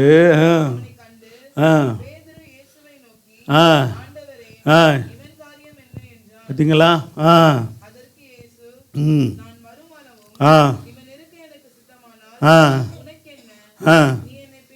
இதிலிருந்து ஒரு காரியத்தை பார்க்குறோம். யார் ஆண்டவரே? அவங்க காரியம் என்ன ஆண்டவரே? இவங்க காரியம் என்னன்றது நம்ம மற்றவர்களை குறித்து கேட்க வேண்டிய அவசியம் இல்லை. என்னுடைய காரியம் என்ன? அல்லேலூயா. நான் என்ன செய்யணும் ஆண்டவரே? உங்களுடைய சித்தத்தை செய்ய நான் என்னை ஒப்பு கொடுக்குறேன்னு சொல்லி நம்ம ஒப்பு கொடுத்தால் போதும். அல்லேலூயா. சரி, கொஞ்சம் நேரம் எழுந்திருக்கிறீங்களா? சோத்திரம் பண்ணி ஜெபம் பண்ணிட்டு திருவிருந்துக்கு போவோம். தகப்பனே சோத்திரம் ஐயா, நன்றி சொல்கிறோம். கர்த்தரா இயேசு கிறிஸ்துவை பின்பற்ற முடியாது நம்ம அழைக்கப்பட்டிருக்கிறோம். யோவான் 8ஆம் அதிகாரம் 12 வசனத்தில் சோத்திரம் எல்லாரும் எழுந்து நின்று கொள்ளுங்க. முடிஞ்சவன் சோத்திரம் முழங்கால் இருக்குன்னு பரவாயில்ல, நீங்கள் எழுந்து நின்று கொள்ளுங்க.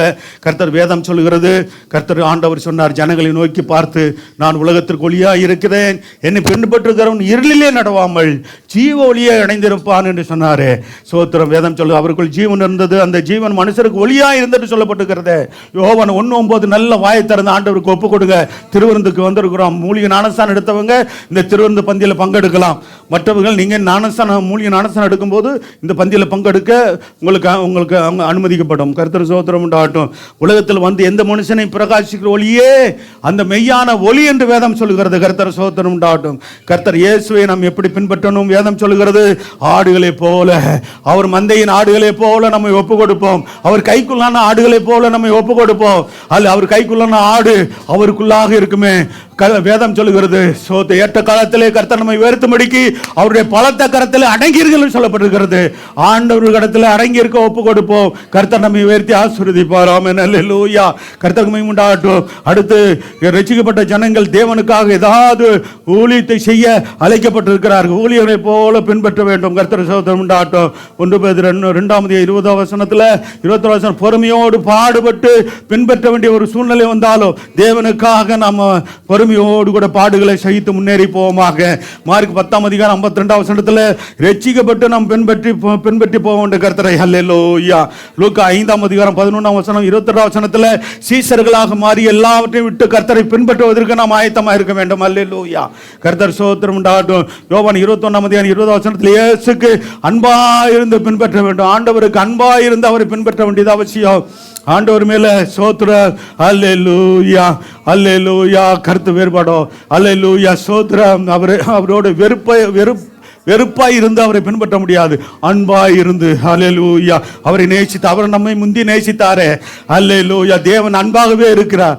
நம் தேவன் எல்லாரையும் நேசிக்கிற அன்புள்ள தெய்வம். அல்லேலூயா. அல்லேலூயா. ஒரு குறிப்பிட்ட கிறிஸ்தவர்களை மட்டும் தான் நேசிப்பேன், கர்த்தர் சோத்திரம், வேற மதத்தாரை நான் நேசிக்க மாட்டேன் அப்படின்றவர்கள் அல்ல. அவர் சகலத்துக்கும் தேவன். அவர் எல்லா மக்களுக்கும் தேவன் அவராய் இருக்கிறார், ஆண்டவராய் இருக்கிறார். எல்லாரையும் சிருஷ்டித்தவர், எல்லாரையும் நேசிக்கிறவர் நம்முடைய ஆண்டவர். நம்முடைய கர்த்தர், நம்முடைய தேவன். அல்லேலூயா. மட்டுமில்லாமல் அவர் விசுவாசிக்கிறதுக்கு மட்டுமில்ல, முழுமையாக ரட்சிக்கப்பட்டு ஒப்பு கொடுத்து பின்பற்ற வேண்டும். கர்த்தர் சீசர்களாக மாறி எல்லாவற்றையும் விட்டு, கர்த்தர் விட வேண்டியவர்களை விட்டு கர்த்தரை பின்பற்ற ஒப்பு கொடுப்போம். இயேசுக்கு அன்பாக இருந்து அவரை பின்பற்றுவோம். மட்டுமல்லாம் பிரியமான பிள்ளைகளாக இருந்து ஆண்டவரை பின்பற்றணும். வெறும் பிள்ளைகளாக அல்ல, அல்லேலூயா. நாம் ஸ்தோத்திரம். நாம் முதல்ல தொடக்கத்தில் நாம் ஸ்தோத்திரம் அவருடைய நாமத்தினை விசுவாசம் உள்ளவர்களாய் அவரை ஏற்றுக்கொண்ட எத்தனை பேர்களோ அத்தனை பேர்களும் தேவனுடைய பிள்ளைகளாகும்படி அவரே அதிகாரத்தை கொடுத்திருக்கிறார். பிள்ளைகளாக இருக்கிறோம்.